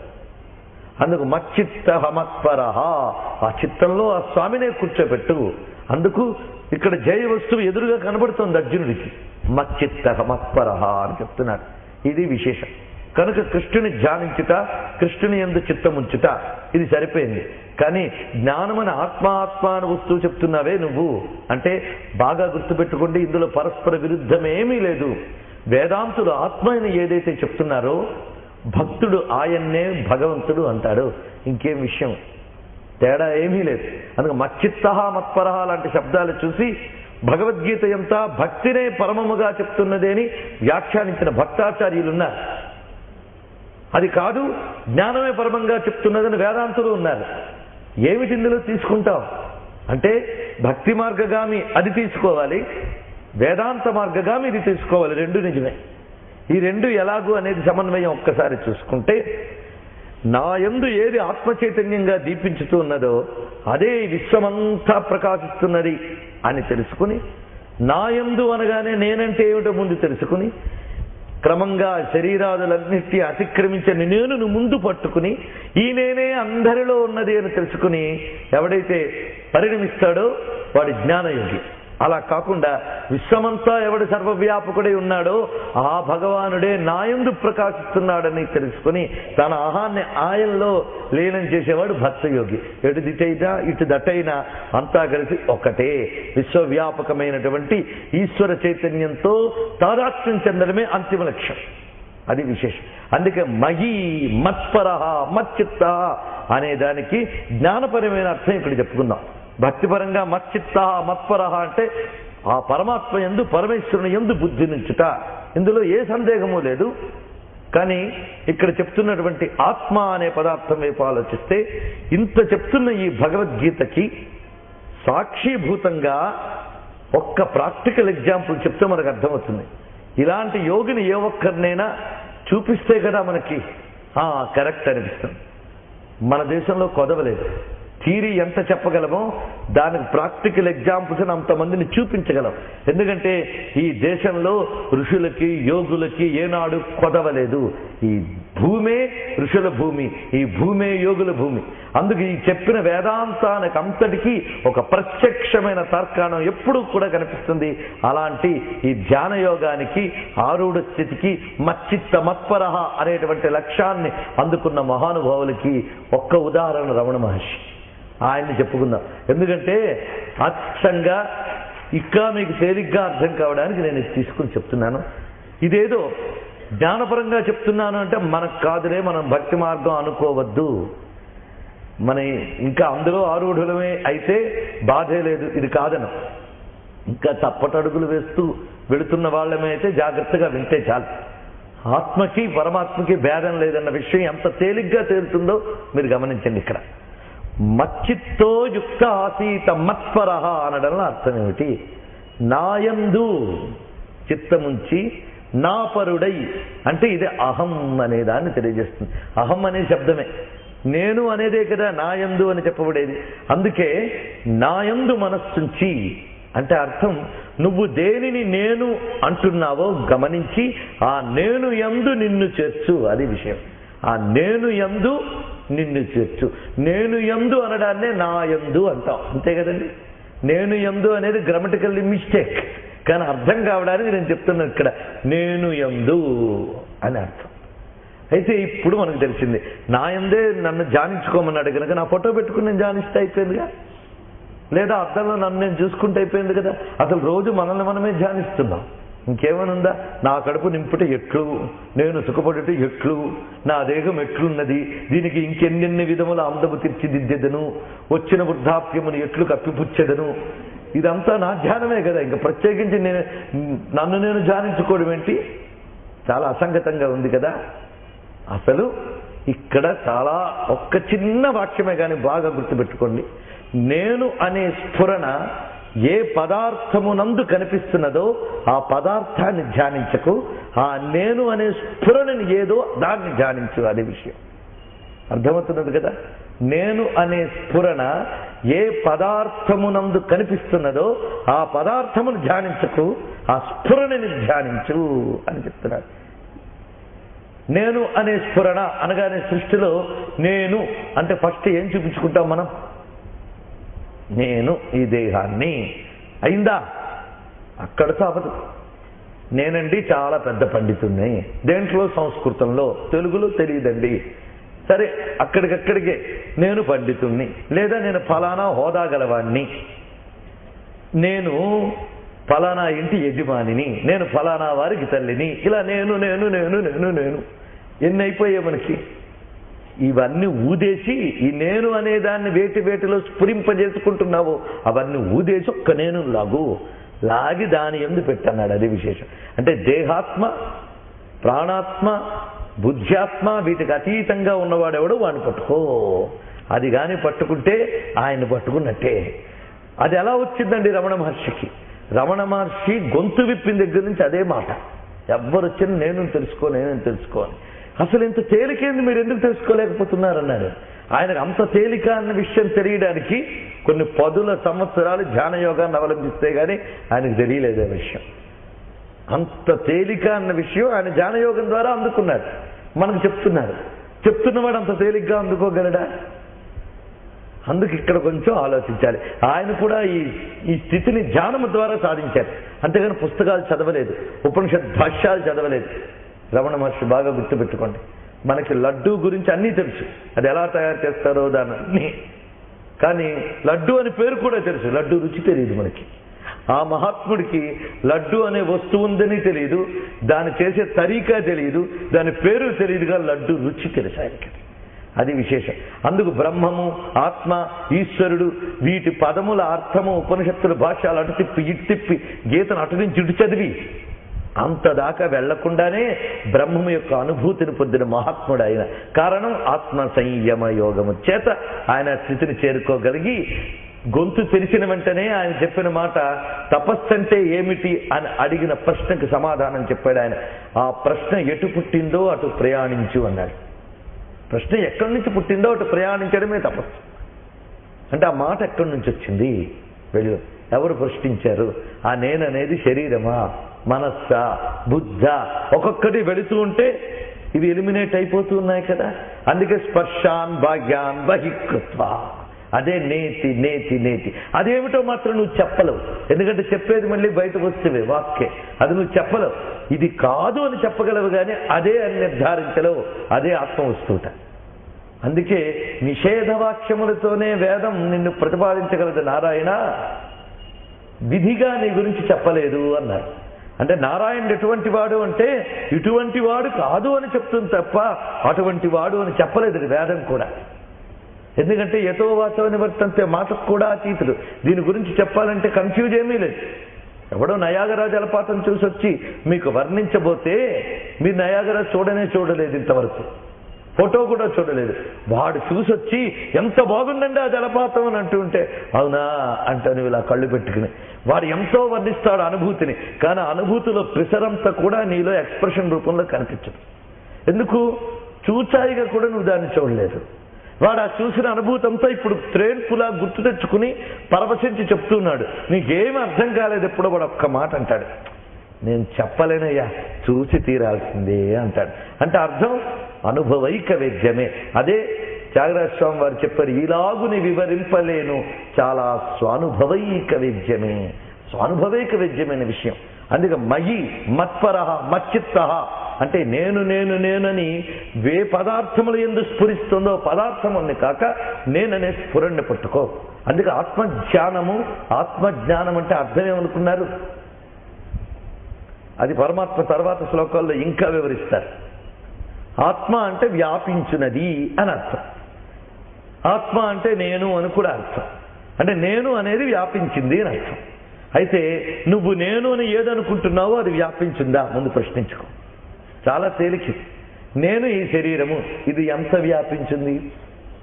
మహా అయితే నిలువున 5 అడుగులు, నిలబడితే అడ్డంగా చూస్తే 1 అడుగు ఉంటుందేమో, అంతే కదా.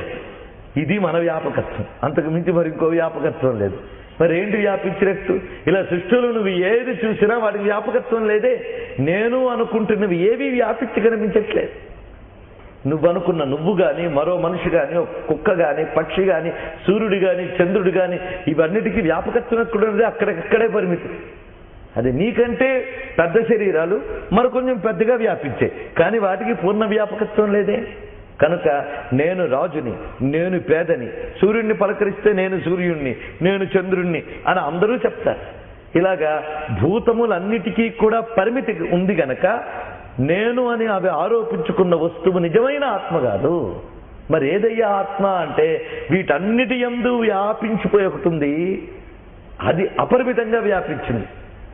అందుకు చెప్పడం భక్తిపరంగా మచ్చిత్తాహ మత్పర ఈశ్వరార్పణం అనుకుంటే అసలు ఏ బాధ లేదు, తేలిగ్గా ఉంది. ఎందువల్ల ఇప్పుడు నేను మొదట చెప్పినటువంటిది అర్థమైనట్టయి అంతలో పోయింది. కారణం అది నా విషయం కనుక అర్థం కాదు. నా విషయం అంటే మన విషయం, ఎవడి విషయం వాడిది కనుక అర్థం కాదు. ఇప్పుడు భగవంతుడు అనగానే ఒక రూపం ఎదురుగా కనిపిస్తుందని టపీమని పట్టుకున్నది. ఎందుకంటే మన మనస్సు ఇంద్రియాలను అంటుకున్నట్టుంది. ఇంద్రియాలకు బయటవే పట్టుకోవడం లక్షణం గనక నీ లోపలి వస్తువును కూడా బయట పెడితేనే నీకు దాని మీద ఆకర్షణ వస్తున్నది. అందుకు నీ లోపల ఆత్మగా స్ఫురింపబడే వస్తువునే బయట భగవానుడు నామరూపాకృతిగా దివ్య రూపంతో గోచరిస్తున్నాడు. అలాగైతేనే నువ్వు పట్టుకోగలవు ధ్యానంలోనైనా. అది విషయం, అది లక్షణం. అందుకే ఈశ్వరుడికి అర్పించు అంటే టపీమని అర్థమవుతుంది, కానీ ఆత్మకు అర్పించు అంటే అర్థం కాదు. అది తేడా. కానీ తెలివైన వాడు యతేంద్రియమునో బుద్ధి వీటన్నిటిని నియంత్రణ చేసి ఈ నేను అని దేని యందు ఆరోపించుకుంటున్నానో వాటన్నిటి నుంచి తీసి ఈ వెలుగుకంతటికి మూలమైనటువంటి అఖండమైన ఆత్మ పదార్థాన్ని గ్రహించుతాడు. ఇది ఆత్మజ్ఞానం అనేటువంటిది. వీడు వెళ్ళేది అక్కడికే, వాడొచ్చేది ఇక్కడికే అనేది మనం చెప్పుకున్నాం.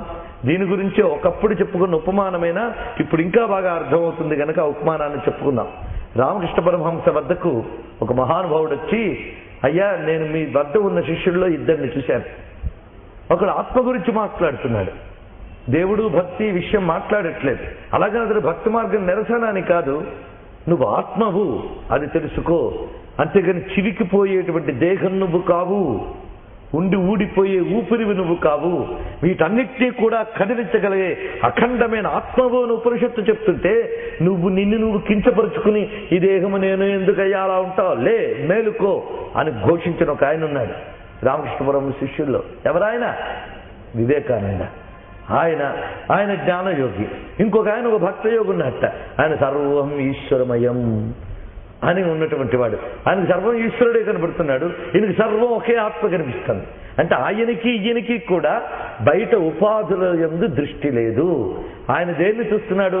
సర్వవ్యాపకమైన ఈశ్వరుణ్ణి చూస్తున్నాడు. ఈయన సర్వవ్యాపకమైన ఆత్మను చూస్తున్నాడు. కానీ ఈయన అనే ఆత్మ, ఆయననే ఈశ్వరుడు కూడా ఒక్కటే. అదే విశేషం. దీన్ని రామకృష్ణ పరమహంస ముందు పెట్టి వాడు తరిస్తాడా వీడు తరిస్తాడా అని అడిగట. పిచ్చివాడ, ఇద్దరూ తరిస్తారన్నట్ట. ఎందుకంటే రామకృష్ణ పరమహంస గొప్ప జ్ఞానిలా కనబడే భక్తుడు, గొప్ప భక్తుడిలా కనబడే జ్ఞాని. అది విశేషం.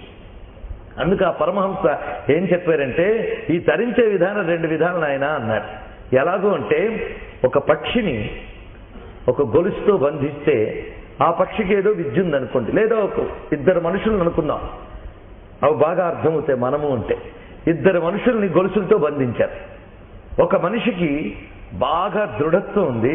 అతను ఏం చేశారంటే తన శరీరాన్ని పెంచే లక్షణం అతనికి ఉంది. వ్యాకోచింపజేసుకుని బలంగా వ్యాకోచింపజేసి ఆ గొలుసుని ఆ వ్యాకోచం వల్ల పగలగొట్టి బయటకు వచ్చేసేటమాట. వీడేం చేశాడు? ఈ రెండో వాడు, వీడి దగ్గర మరొక శక్తి ఉందిట. తన శరీరాన్ని అనిమా మహిమ చైవ గరిమా లగిమాతదా అన్నట్లుగా సంకోచింపు చేసుకునే శక్తి ఉంది వాడికి. వాడు ఏం చేశారంటే నెమ్మదిగా తనను తగ్గించుకుని గొలుసు కంటే తాను చిన్నవాడే గొలుసు నుంచి బయటకు వచ్చేసేట. ఇప్పుడు ఇద్దరు విముక్తి పొందారు కదా. మొదటి వాడు జ్ఞానయోగి, రెండో వాడు భక్తి యోగి అని చెప్పట. అంటే అర్థం, తాను వినమ్రుడై భగవాన్ని ముందు శరణు వేడి తనలో ఉన్న అహంతని ఈశ్వరార్పణం చేసి అహం బ్రహ్మాస్మి స్థితికి వెళ్ళిపోయాడు వాడు భక్తితో. వీడేం చేశాడు? ఆ బ్రహ్మమే నాయందు దీపించుతున్నది అని చెప్పి దేహేంద్రియాదులన్నిటికీ అతీతమై తనలో దీపించుతున్న అహంతని విశ్వమంతా దర్శించి విస్తారం చేసుకుని అహం బ్రహ్మాస్మి అయ్యాడు. వీడు జ్ఞానయోగి, వాడు భక్తి యోగి. ఇద్దరు ఏమయ్యారు? గొలుసు నుంచి బయటపడ్డారు. అంటే సంసారం అనేటువంటి బంధం నుంచి బయటపడ్డారు. ఇప్పుడు చెప్పండి, ఏ యోగం గొప్పదో? అందుకు ఏదైనా యోగం అయితే గొప్పది. ఊరికినే కబుర్లు దేనికంటే 2 లేవని అర్థం అనమాట. అదేదో బాగున్నట్టుంది గనక, అదేదో సులభంలా కనిపిస్తోంది గనక అది నాది అని అనుకుంటున్నా. కానీ దాంట్లో కూడా వీసమెత్తు కూడా ముందుకెళ్ళలేదు మనం.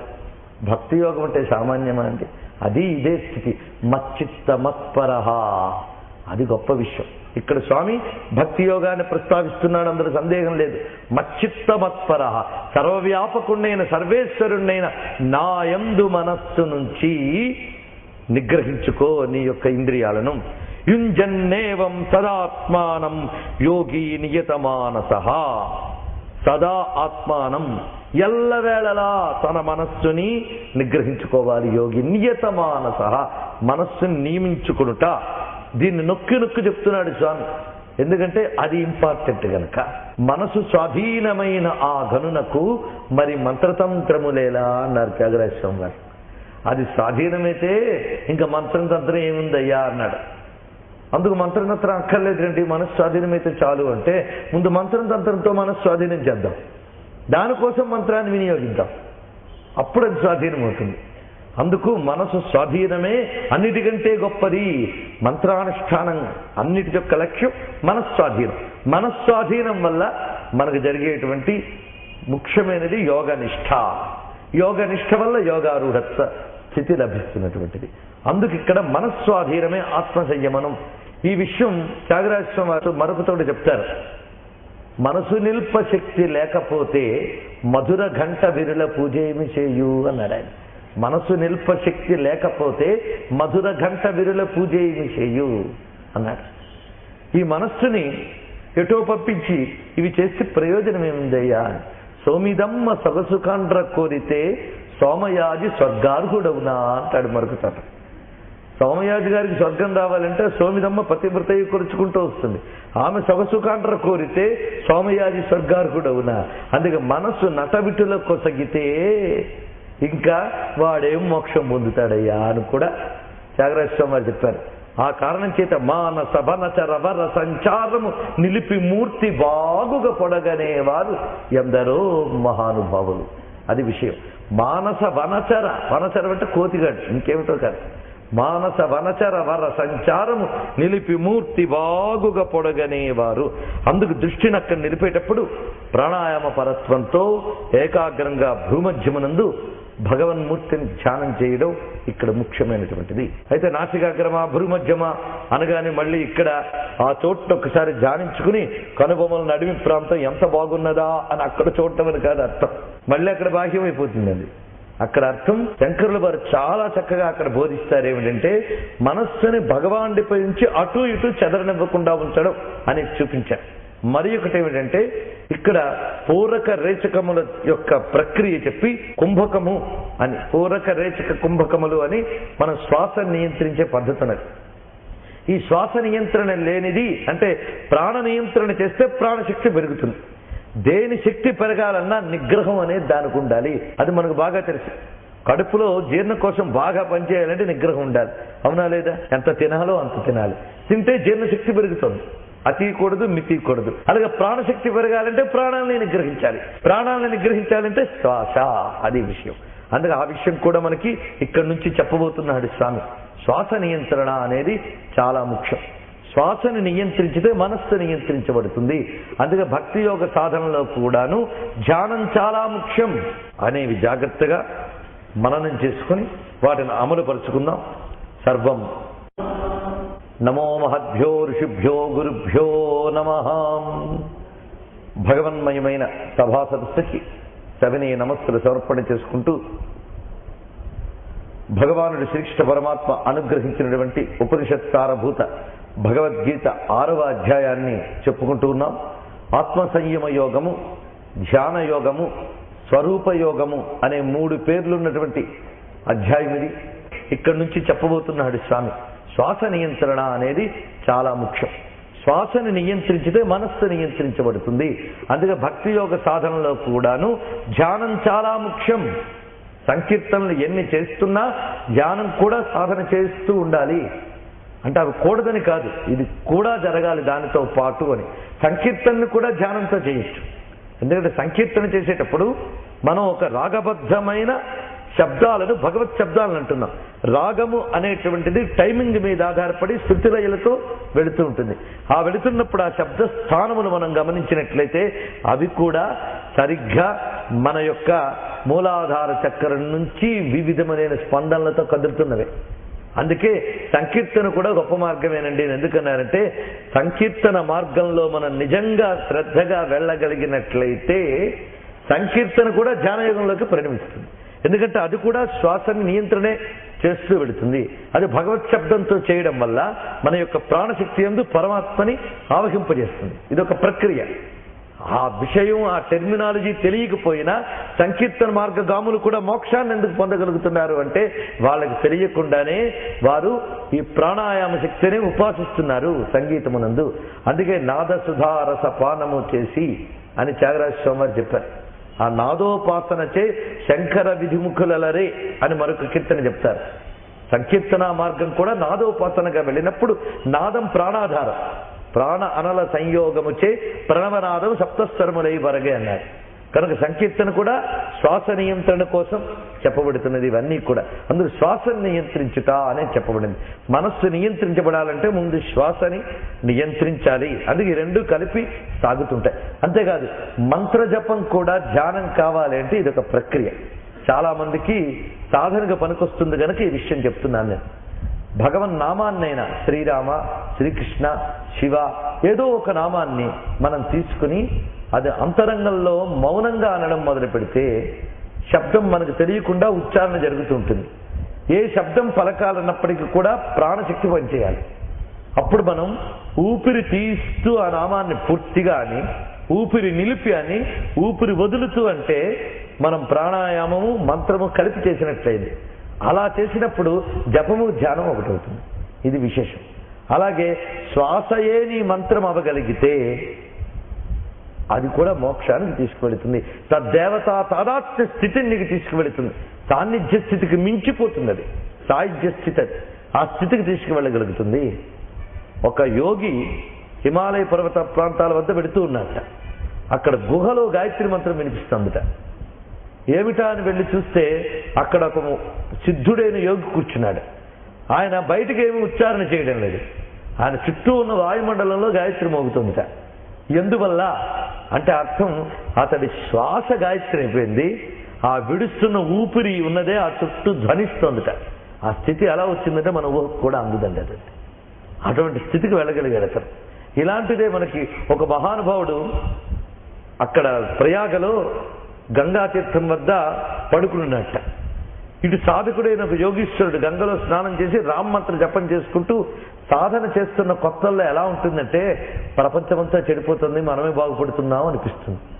నాలాంటి సాధకుడు లేడు, నేనేదో పూర్వజన్మ పుణ్యం వల్ల ఇట్లాంటి మార్గంలోకి వచ్చాను, ప్రపంచమంతా చెడిపోతుంది అని అంటాం.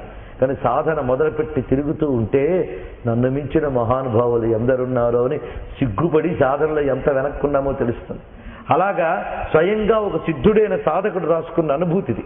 ఆయన ఏమంటాడంటే, నేను సాధనావస్థలో ఉన్నప్పుడు క్రమంగా ఆ ప్రయాగలో స్నానం చేసి బయటకు వచ్చేటప్పటికల్లా అక్కడ ఇసుక మీద ఒక ఆయన పడుకుని కనబడ్డట.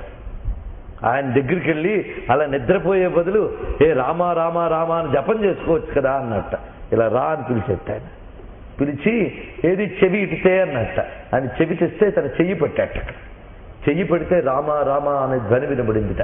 అంటే రోమకూపంలోంచి కూడా రామ రామ వినబడుతుంది. అది విశేషం. ఆ స్థితిలో ఉన్నాడు అతను. ఇతనికేమో ఏ సాధన చేయనట్టు కనిపిస్తున్నాడు. అలాగా రోమకూపంలో ప్రతి అణువు కూడా అది నిలిచిపోయేలా చేయగలిగారంటే సాధన ఎంత గొప్పదో చూడండి. అందుకే మనస్సుని శ్వాస యందు కేంద్రీకరించుట అనేది కూడా ధ్యాన ప్రక్రియలో ఒక అంశం. కానీ అదే పూర్ణ ధ్యానం కాదు. ఇది బాగా గుర్తుపెట్టుకోండి. ఒక అంశం. దీని ద్వారా క్రమంగా మన మనసును భగవానుడి వైపు తీసుకువెళ్ళగలం. అందుకే ప్రాణాయామం అనేటువంటిది ముందే చెప్పాడు. ప్రాణాపానం సమౌకృత్వ, బుద్ధిని ఇక్కడ పెట్టి ప్రాణాపానమును సమం చేయమన్నాడు.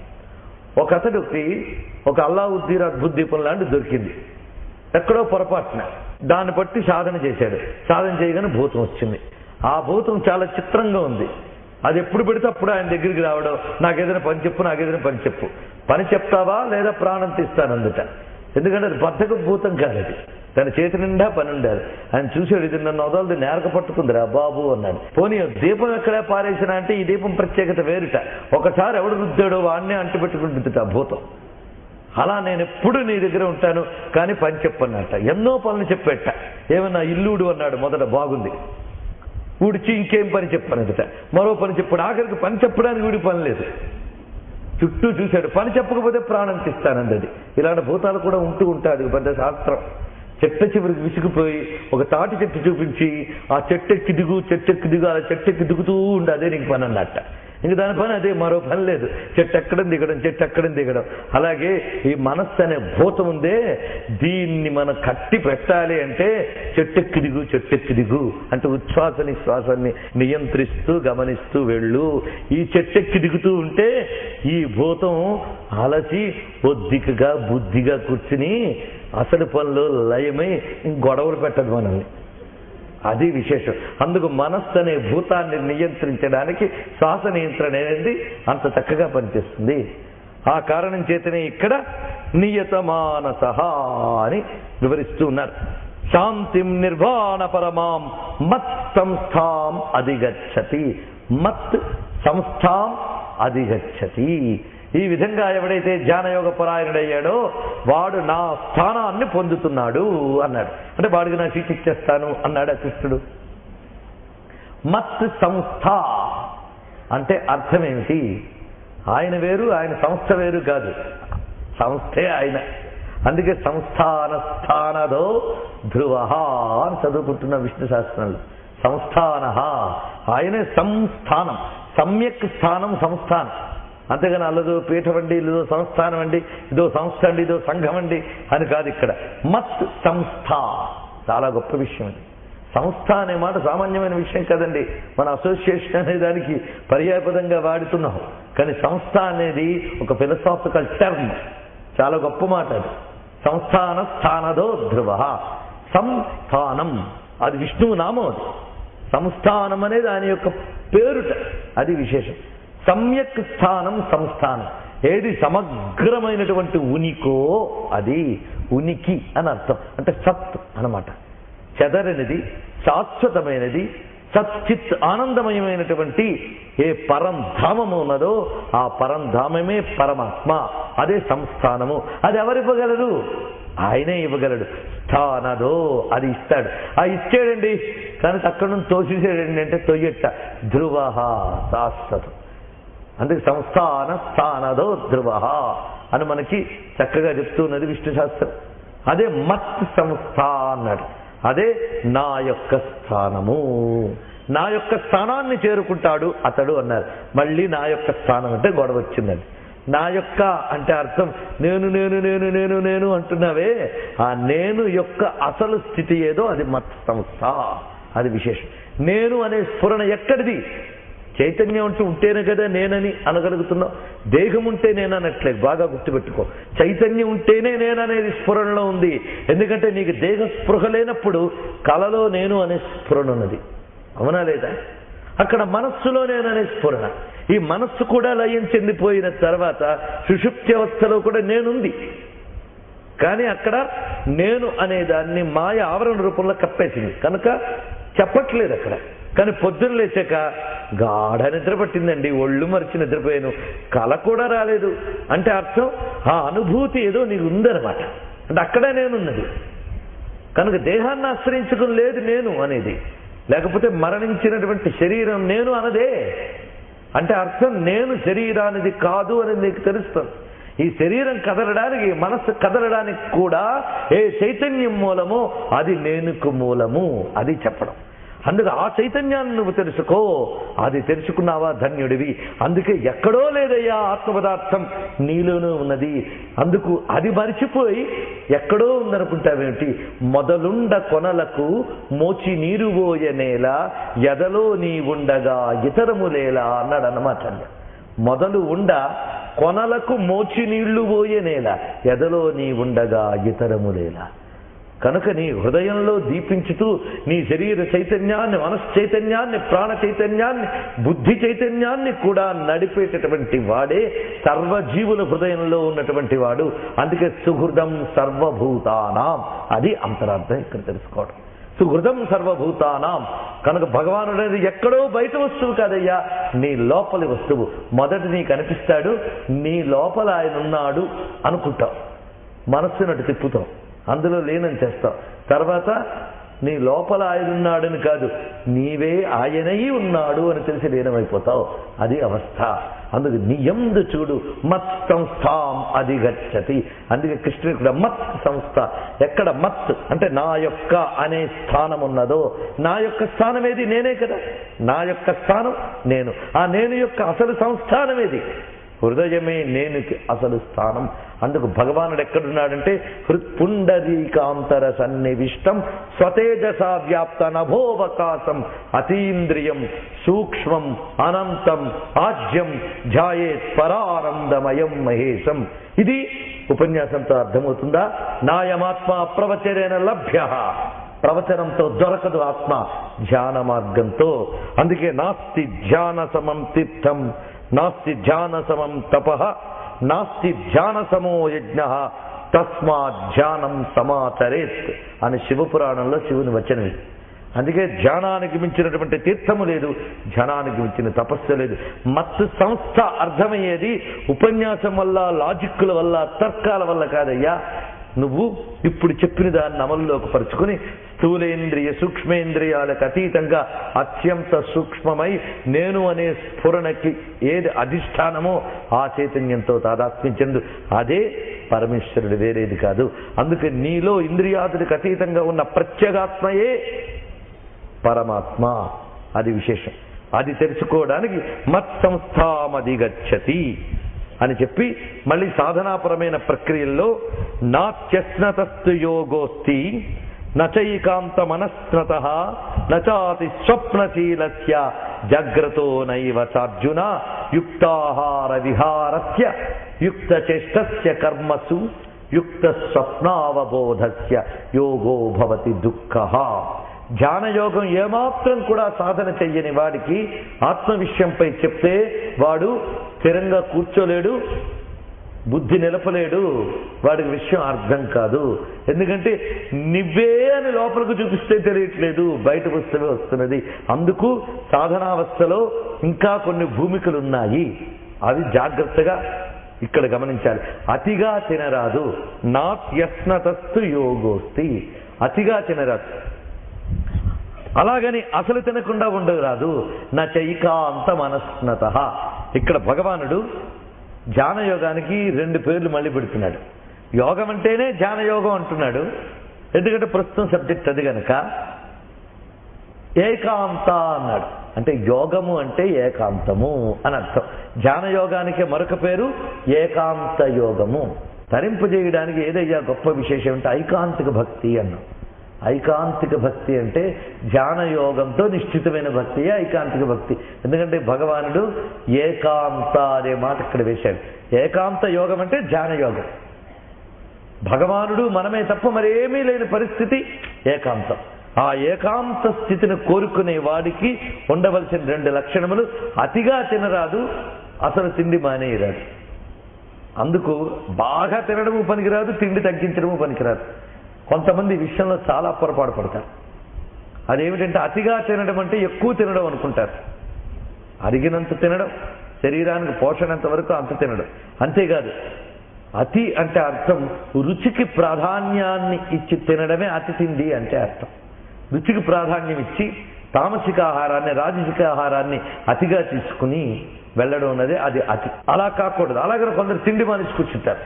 మహా అయితే ఈ మాత్రం అన్నం తిని కూర్చుంటారు. దానిలో ఏముందండి? శరీరానికి, ఇంద్రియాలకి ఏది పుష్టివర్ధనమో అది. పుష్టి అనగానే ఫ్యాట్ కాదండి, బాగా గుర్తుపెట్టుకోండి. పుష్టి, వాడు పుష్టిగా ఉన్నాడండి అంటే అర్థం అక్కడ అంత ఒళ్ళుద్దని అర్థం కాదు, అంత కొవ్వు ఉందని అర్థం.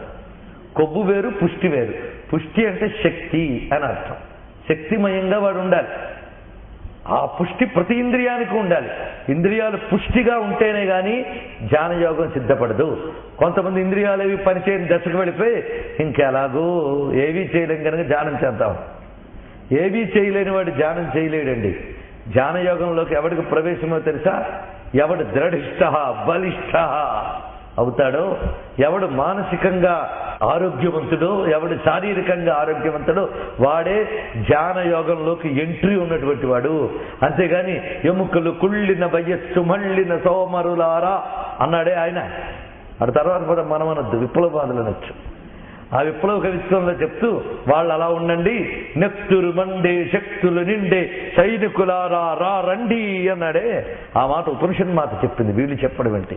ఉపనిషన్మాత ఏం చెప్పింది? దృఢిష్ట బలిష్ట. అటువంటి వాడు రావాలట ఆధ్యాత్మిక మార్గంలో. అందుకే దంతంబుల్ పడనప్పుడే తనుగుణం దారూఢి ఉన్నప్పుడే. శరీరం పుష్టిగా ఉండాలి. అందుకు ఏవి పెడితే అది, ఎలా పెడితే అలా, ఎక్కడ పెడితే అక్కడ, ఎంత పెడితే అంత తినకూడదు. దేహం అనేది ఒకటి ఉందని చూసుకోవాలి. 4 అంగుళాల నాలుక రుచి కోసం 5-6 అంగుళాల దేహాన్ని ఎందుకండి బాధ పెట్టడం? 2 నిమిషాల నాలిక రుచి, అది పొట్టలోకి వెళ్ళిందంటే 6 అడుగుల దేహాన్ని అల్లల్లాడిస్తుందే. అందుకు కేవలం 4 అంగుళాల దానికోసం 6-7 అడుగుల మనిషిని ఎందుకంటే అవస్థ పడతారు? అందుకు ఇక్కడ ఒక్కటి ఆలోచించాలి. జిహ్వా చాపల్యాన్ని గ్రహించుకోవడానికి అన్ని చిన్న చిన్నవే, అవి చేయడమే మహా కష్టం.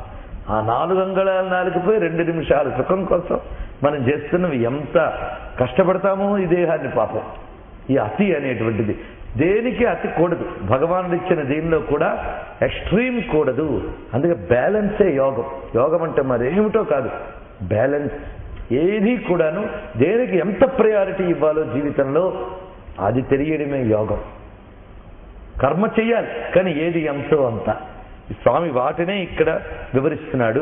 అందుకు ఏకాంతమైనటువంటి ధ్యానయోగము అతి ఆహారం గాడికి కానీ అసలు ఆహారం లేని వాడికి కానీ చెల్లదు సుమా. అందుకు ఆహారం ఎలా తీసుకోవాలో మనకు వేదముల మొదలుకుని శాస్త్రాలు చెప్పే చూడండి. వేదంలో యదుహువా ఆత్మసమ్మతం అన్నం, ఆత్మసమ్మతం అన్నం అన్నాడు ఇక్కడ. అంటే నీ శరీరానికి ఏది సమ్మతమో అది అన్నాడు ఇక్కడ. ఆత్మ అనే దానికి శరీరం అని అర్థం తీసుకున్న ప్రమాదం లేదు. ఎందుకంటే ఆత్మకి అన్నం కాదు, ఆత్మ అన్నం ఎలాగూ తినదు. మనం ఇందాక చెప్పుకున్న అసలు ఆత్మ కాదు ఇక్కడ, దేహాత్మ. ఈ దేహానికి అన్నం పెడుతున్నాం, అది ఆత్మ సమ్మతం అన్నం. చాలా గొప్ప విషయం. నీ దేహానికి ఏది సమ్మతమో అనగా ఏది యోగ్యమో దాన్ని తిను అని చెప్తున్నది శతపథ బ్రాహ్మణం వేదంలో. నీ దేహానికి సమ్మతమైనది అది ఆత్మసమ్మతం అన్నం అని. అయితే నా దేహానికి సమ్మతమైనదే తింటున్నానండి నేను, నాకు ఆవకాయ అంటే చాలా ఇష్టం అండి అని. అది నీ దేహానికి కాదు నైనా, నీ నాలికి పాపం. నీ దేహం మాత్రం వెంటనే రియాక్షన్ ఇస్తుంది, మంటల రూపంలోనో మరో రూపంలోనో. అందుకు ఆత్మసమ్మతం అంటే నీ దేహానికి స్వస్థతకి ఏది హేతువో అది అది తదవతి. తత్ అవతి. ఆత్మసమ్మతమైన అన్నం నిన్ను కాపాడుతుంది. తదవతి అంటే కాపాడుతుంది. తన్నహినస్తి. తన్న హినస్తి, అది నిన్ను హింసించదు. ఎంత చక్కగా చెప్పిందండి వేదం, ఎంత తేటగా. యదుహువా ఆత్మసమ్మతం అన్నం తత్ అవతి తన్న హినస్తి, అది నిన్ను హింసించదు అని కూడా మాట అంటున్నాడు. అలా కాకుండా యద్భూయ అతిగా తింటే హినస్తి, అది నిన్ను హింసించుతుంది. నా తదవతి, అది నిన్ను రక్షించదు అని. ఈ మాటను మనకి ఆయుర్వేదం మొదలైనవి చెప్పేటప్పుడు యోగ శాస్త్రంలోనే వివరిస్తూ అర్ధం సవ్యంజనాన్నస్య తృతీయముదకస్య చ వాయో సంచారణార్థంతు చతుర్థం అవశేషయేత్ అని యోగశాస్త్ర విధుల్లో మనకు చెప్పబడుతున్నది. మనం తినే ఆహారంలో మొత్తం 4 భాగాలుగా విభజించుకుని మన పొట్టలో దాన్ని సగభాగం వ్యంజనములతో కూడిన ఆహారంతో నిలపాలి. 3వ భాగాన్ని నీటితో నింపాలి. 4వ భాగాన్ని గాలి ఆడడానికి వదిలేయాలన్నాడు. కొందరు పాపం గాలి కూడా ఆడనివ్వకుండా తింటారు పాపం. ఆ అవస్థ అయితే జీర్ణమే కాదు. నిప్పు రగలాలన్నా విసనకర్రతో విసరాలి కదా. జఠరాగ్ని రగలాలంటే వాయువు సంచరించాలి. ఈ విసనకర్ర లోపల పనిచేయనివ్వకుండా చేస్తే అరగదు. అరగకపోతే అనేకం. ఒక్క ఫుడ్ పార్టికల్ లోపల దాగి ఉన్నా అజీర్ణం చేసేవాడికి భయంకరమైన కళ్ళు వస్తాయి. మీరు ఆలోచించండి. పొట్టలో అప్సెట్ అయితే చాలా భయంకరమైన స్వప్నాలు వస్తాయట. అంటే స్వప్నం అనేది మనోవికారం, అంటే మనస్సును డిస్టర్బ్ చేయగలిగే శక్తి ఆహారానికి ఉంది. అలాగే మనస్సుని స్వచ్ఛతగా ఉంచగలిగే శక్తి ఆహారానికి ఉన్నది. అందుకే మన వాళ్ళు ఉపనిషత్తుల్లో చాందోగ్యము మొదలైన వాటిలో ఆహారం గురించి చాలా ప్రాధాన్యం ఇచ్చారు. శ్వేతకేతువు కథ చెప్పినప్పుడు అతను అతి నియమంగా ఉండాలని చెప్పి అన్నాన్ని కూడా విడిచిపెట్టేశాట. అన్నాన్ని కూడా విడిచిపెట్టేటప్పుడు సమస్యలు పడిపోయాట. తిరిగి సృష్టి అయిన అన్నాన్ని స్వీకరించి మళ్ళీ సాధన చేశాను. అంటే అన్నం తింటే మోక్షము వచ్చును అని అక్కడ డిటర్మినేషన్ కాదు. మళ్ళీ అన్నం నీకు యోగానికి అనుకూలమై తద్వారా నువ్వు సాధించగలుగుతున్నావు. అందుకు అన్నం అంత ముఖ్యమైనది కనుక అన్నంలో సూక్ష్మ భాగం, స్థూల భాగం, అతి స్థూల భాగం అని 3 ఉంటాయట. అతి స్థూల భాగం మనం తిన్నది మల రూపంలో బయటకు వెళ్ళిపోతున్నది. కొంత స్థూల భాగం ఏం చేస్తున్నదంటే మాంసంగా మారుతుంది శరీరంలో. సూక్ష్మ భాగం మనస్సుగా మారుతుందిట. ఈ విషయం మనకు ఉపనిషత్తు చెప్తుంది. ఎంత స్టడీ చేశాడండి భారతీయ మహర్షి. అందుకే పశువుల్లో కడుపు నింపుకోవడానికి ఈ దేశంలో అన్నం తినరు, యోగం కోసం ఇక్కడ అన్నం తింటారు. ఈ దేశంలో ప్రతి భోగము యోగం కోసమే, కానీ భోగం భోగం కాదు.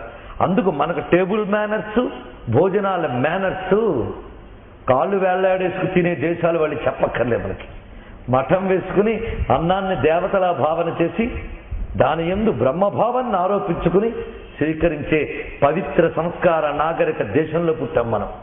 అందుకు అన్నం యందు బ్రహ్మభావాన్ని ఆరోపించుకోవడం వల్ల శుచి అయిన అన్నం, పవిత్రమైన అన్నం, న్యాయార్జితమైన అన్నం, భగవన్ నివేదితమైన అన్నం మనం తీసుకుంటే ఆ అన్నం నీలో మాంసశక్తిని, ప్రాణశక్తిని నిలిపి సూక్ష్మాంశ మనస్సుగా మారుతుందని చెప్పాడు గనక పవిత్రమైన అన్నం తింటే, భగవన్ నివేదితమైన అన్నం తింటే నీ సూక్ష్మాంశ అయిన మనస్సు పవిత్రమవుతుంది, భగవన్మయమవుతుంది. అర్థమైంది కదా.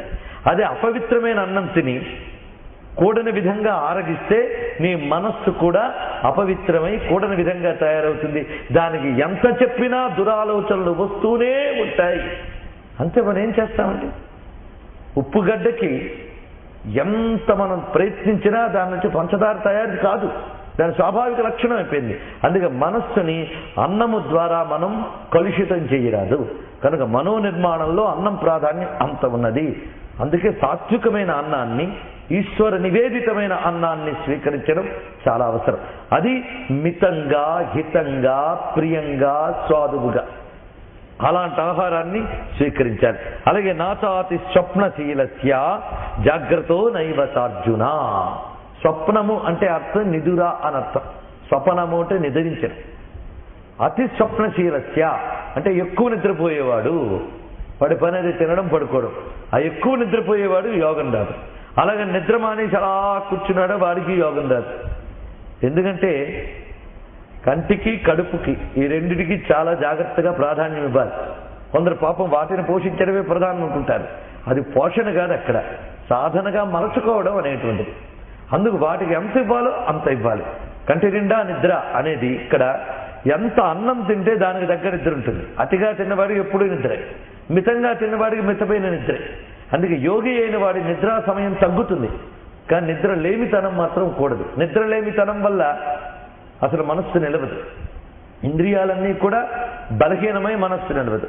అతి నిద్ర వల్ల ఆ తంద్రాదులు ఆక్రమించి, కునుకుపాటు మొదలైనవి ఆక్రమించి అసలు జాగరణ మనకి స్థితిలో జాగరూకత అనేదే ఏర్పడదు. అందుకే నిద్ర అనేటువంటిది భయంకరమైన శత్రువు. ఏ రంగంలోనైనా, ఆధ్యాత్మికత దాకా ఎందుకండి, విద్యారంగంలో కూడా ఏ సాధనకైనా నిద్ర భయంకరమైన శత్రువు. అందుకే ముందు ఆహారాన్ని, తర్వాత నిద్రని చెప్పారు. ఆహారాన్ని ఆశ్రయించుకుని నిద్ర ఉంటుంది. అయితే యోగ సాధన చెయ్యగా ఆహార నియంత్రణ మొదలైనవి చేస్తూ ఉంటే క్రమంగా వాడు ఏ స్థితికి వెళుతున్నాడు అంటే నిద్రా సమయం తగ్గుతుందిట. చక్కటి సాధన పరుడికి, ఆహార నియమం కలిగిన వాడికి రోజుకి పరిమితమైన నిద్ర 4 గంటలు అని చెప్పారు. 4 గంటలు సౌండ్ స్లీప్ చాలా చక్కగా పనికొస్తుంది. 4 గంటలు చాలుట. అది విషయం. ఎవరికి? ఈ సాధన స్థితిలో ఉన్నటువంటి వాడికి. అది మొత్తం మిగిలిన గంటలన్నీ కూడా పనిచేయడానికి శక్తినిస్తుంది. అందుకే యోగ సాధనలో అది చెప్పారు. అటు తర్వాత మళ్ళీ యుక్తాహార విహారస్య యుక్త చేష్టస్య కర్మసు యుక్త స్వప్నావబోధస్య యోగో భవతి దుఃఖ. ఇవన్నీ ఎవరి కోసం చెప్తున్నాడు? ఎవరి కోసం? ప్రశ్నించుకోండి. ఎందుకంటే సాధన కోసం ఇది. అంతేగాని గీత వింటే పుణ్యం వచ్చేస్తుంది, విష్ణు శాస్త్రం చదివితే పుణ్యం వచ్చేస్తుంది అనుకునే వాళ్ళ కోసం కాదు. అలాగని రాదని నేను చెప్పడం లేదు, బాగా గుర్తుపెట్టుకోండి. అవన్నీ కూడా మన చిత్త మాలిన్యాన్ని పోగొట్టి ఇవి చెయ్యాలనే ప్రేరణ కలిగించాలి. ఇది చాలా అవసరం. విష్ణు సహస్ర పారాయణ, భగవద్గీత శ్రవణము ఇత్యాదులకు కూడా ఇవే అవసరం. ఏ సాధనకైనా అవసరమైన భూమికి ఇది. ఏ సాధనకైనా బాగా గుర్తుపెట్టుకుని ఇది పాటించాలి. అందుకే యుక్త ఆహారస్య విహారస్య. యుక్త అంటే యోగ్యమైన, అంటే నియమబద్ధమైన అని అర్థం తీసుకోవాలి. నియమబద్ధమైన ఆహార విహారం ఉండాలి అన్నారు. ఆహార విహారాలు అనే మాటని ఇక్కడ స్వామి కలిపి ప్రయోగించాడు. మళ్ళీ ఆహారం చెప్పాడు ఏంటండి, మళ్ళీ రిపిటేషన్ కాకపోతే. అసలే చెప్పిందే చెప్తూ ఉంటే విసుగొస్తూ ఉన్నది. ఇంకా దానికి తోడు ఈయన కృష్ణుడే రిపీట్ చేసి ఇంకంత రిపీట్ చేస్తాడు అంటే మరేం చేస్తాం? యుక్త ఆహార విహారస్య.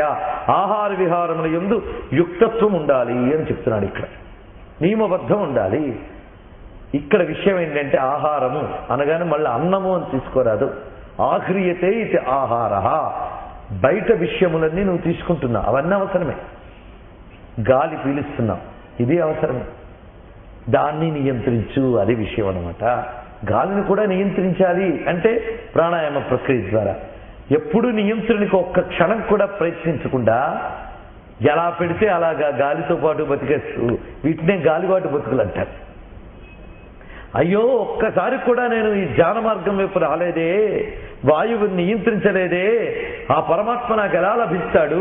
మరేం చేస్తున్నామంటే పాపం చేయడం, బాగు చేసుకోవడానికి ప్రయత్నించడం, మళ్ళీ పాపం చేయడం, ఇదే బతుకైపోయిందే అని వేదన పడుతూ ఒక భక్తుడు అన్నాడు, గాలినే పోయ కలకాలము తాలిమికి కొంతయు పొద్దు లేదు అన్నారు అన్నమాచార్య. గాలినే పోయే కలకాలము, ఎల్లవేళ్ళ ఉచ్ఛ్వాస విశ్వాసం తీస్తూ తిరగడమే కానీ ఒక్కసారి ఆ శ్వాసను నియంత్రించడం. ఎందుకంటే పరమేశ్వరుడు మళ్ళీ ఆడుతున్నాడు అటు ఇటు. ఆ ఆటే ఊపిరి ఆట. ఆ కృష్ణ పరమాత్మ అటొచ్చిటి పరిగెత్తి ఇటొచ్చిటి పరిగెత్తి అని వెళ్తూ ఉంటాడే, ఆ ఆట ఆడుతున్నాడు లోపల. ఆ ఆట పేరే ఊపిరి. మనలో భగవంతుడు ఆడే ఆట ఊపిరి. అది చూడండి, అచ్చం లోపలికి వెళ్ళడం బయటికి రావడం, అదంతా ఆయన యొక్క ఆటే. అందుకు ఆటను బాగా గమనించు, అది విషయం. అందుకు ఆయన ఆడకపోతే నువ్వు ఆడవు. ఆయన ప్రాణరూపుడై చేష్టను కలిగిస్తున్నాడు అని వేదాదులు మనల్ని పేర్కొన్నాయి. అందుకే ఈశాన ప్రాణద ప్రాణ జ్యేష్ఠ శ్రేష్ఠ ప్రజాపతి అని చెప్పబడుతున్నది. అందుకే ఆ ప్రాణస్వరూపుడైన పరమాత్మని పరిశీలించడం అనేది యోగంలో చెప్పబడుతున్నది. అందుకు వాటిని కూడా నియంత్రించితేనే ఆటను చూడగలరు. ఆ నియంత్రణ లేకుండా గమనించకుండా వెళితే ఇంకేమున్నది? అందుకే నియంత్రణ అనేది అక్కడ చెప్పబడుతున్నది. అలాగే నీ ఇంద్రియాలకు అన్నీ అవసరమే. వస్త్రాదులు అవసరం, అది ఆహారమే. శరీరానికి వస్త్రం ఆహారం, ఒక దృశ్య పదార్థం ఆహారం. దృశ్యమంతా నశ్యమండి అని చెప్పేసి ఇంట్లో దరిద్రాలను పెట్టుకోగా చక్కగా అలంకరించుకోవడం, బాగు చేసుకోవడం చూస్తాం, కాదన, అది అవసరమే. కానీ వ్యామోహంతో వస్తు సమీకరణ ఇవన్నీ చెయ్యరాదు. అక్కడ కూడా మళ్ళీ యుక్త ఆహారస్య. నీ యోగానికి ఏది భంగం కాదో దానిని స్వీకరించు, అది ఇక్కడ అర్థం చేసుకోవాలి. ఇది చాలా అవసరం. ఇందాక చూడండి, వాడు చక్కగా స్వీకరించాడు, పట్టుకొచ్చే దేనికి ప్రదక్షిణకి భంగం అయింది మొత్తం. అందుకు నీ యోగానికి భంగం కాని దాన్ని స్వీకరించు, అది యుక్త ఆహారము. అలాగే విహారము. విహారము అంటే నడవడిక అని అర్థం. ఇక్కడ నడవడిక కన్నా వినోదించుట అని కూడా అర్థం.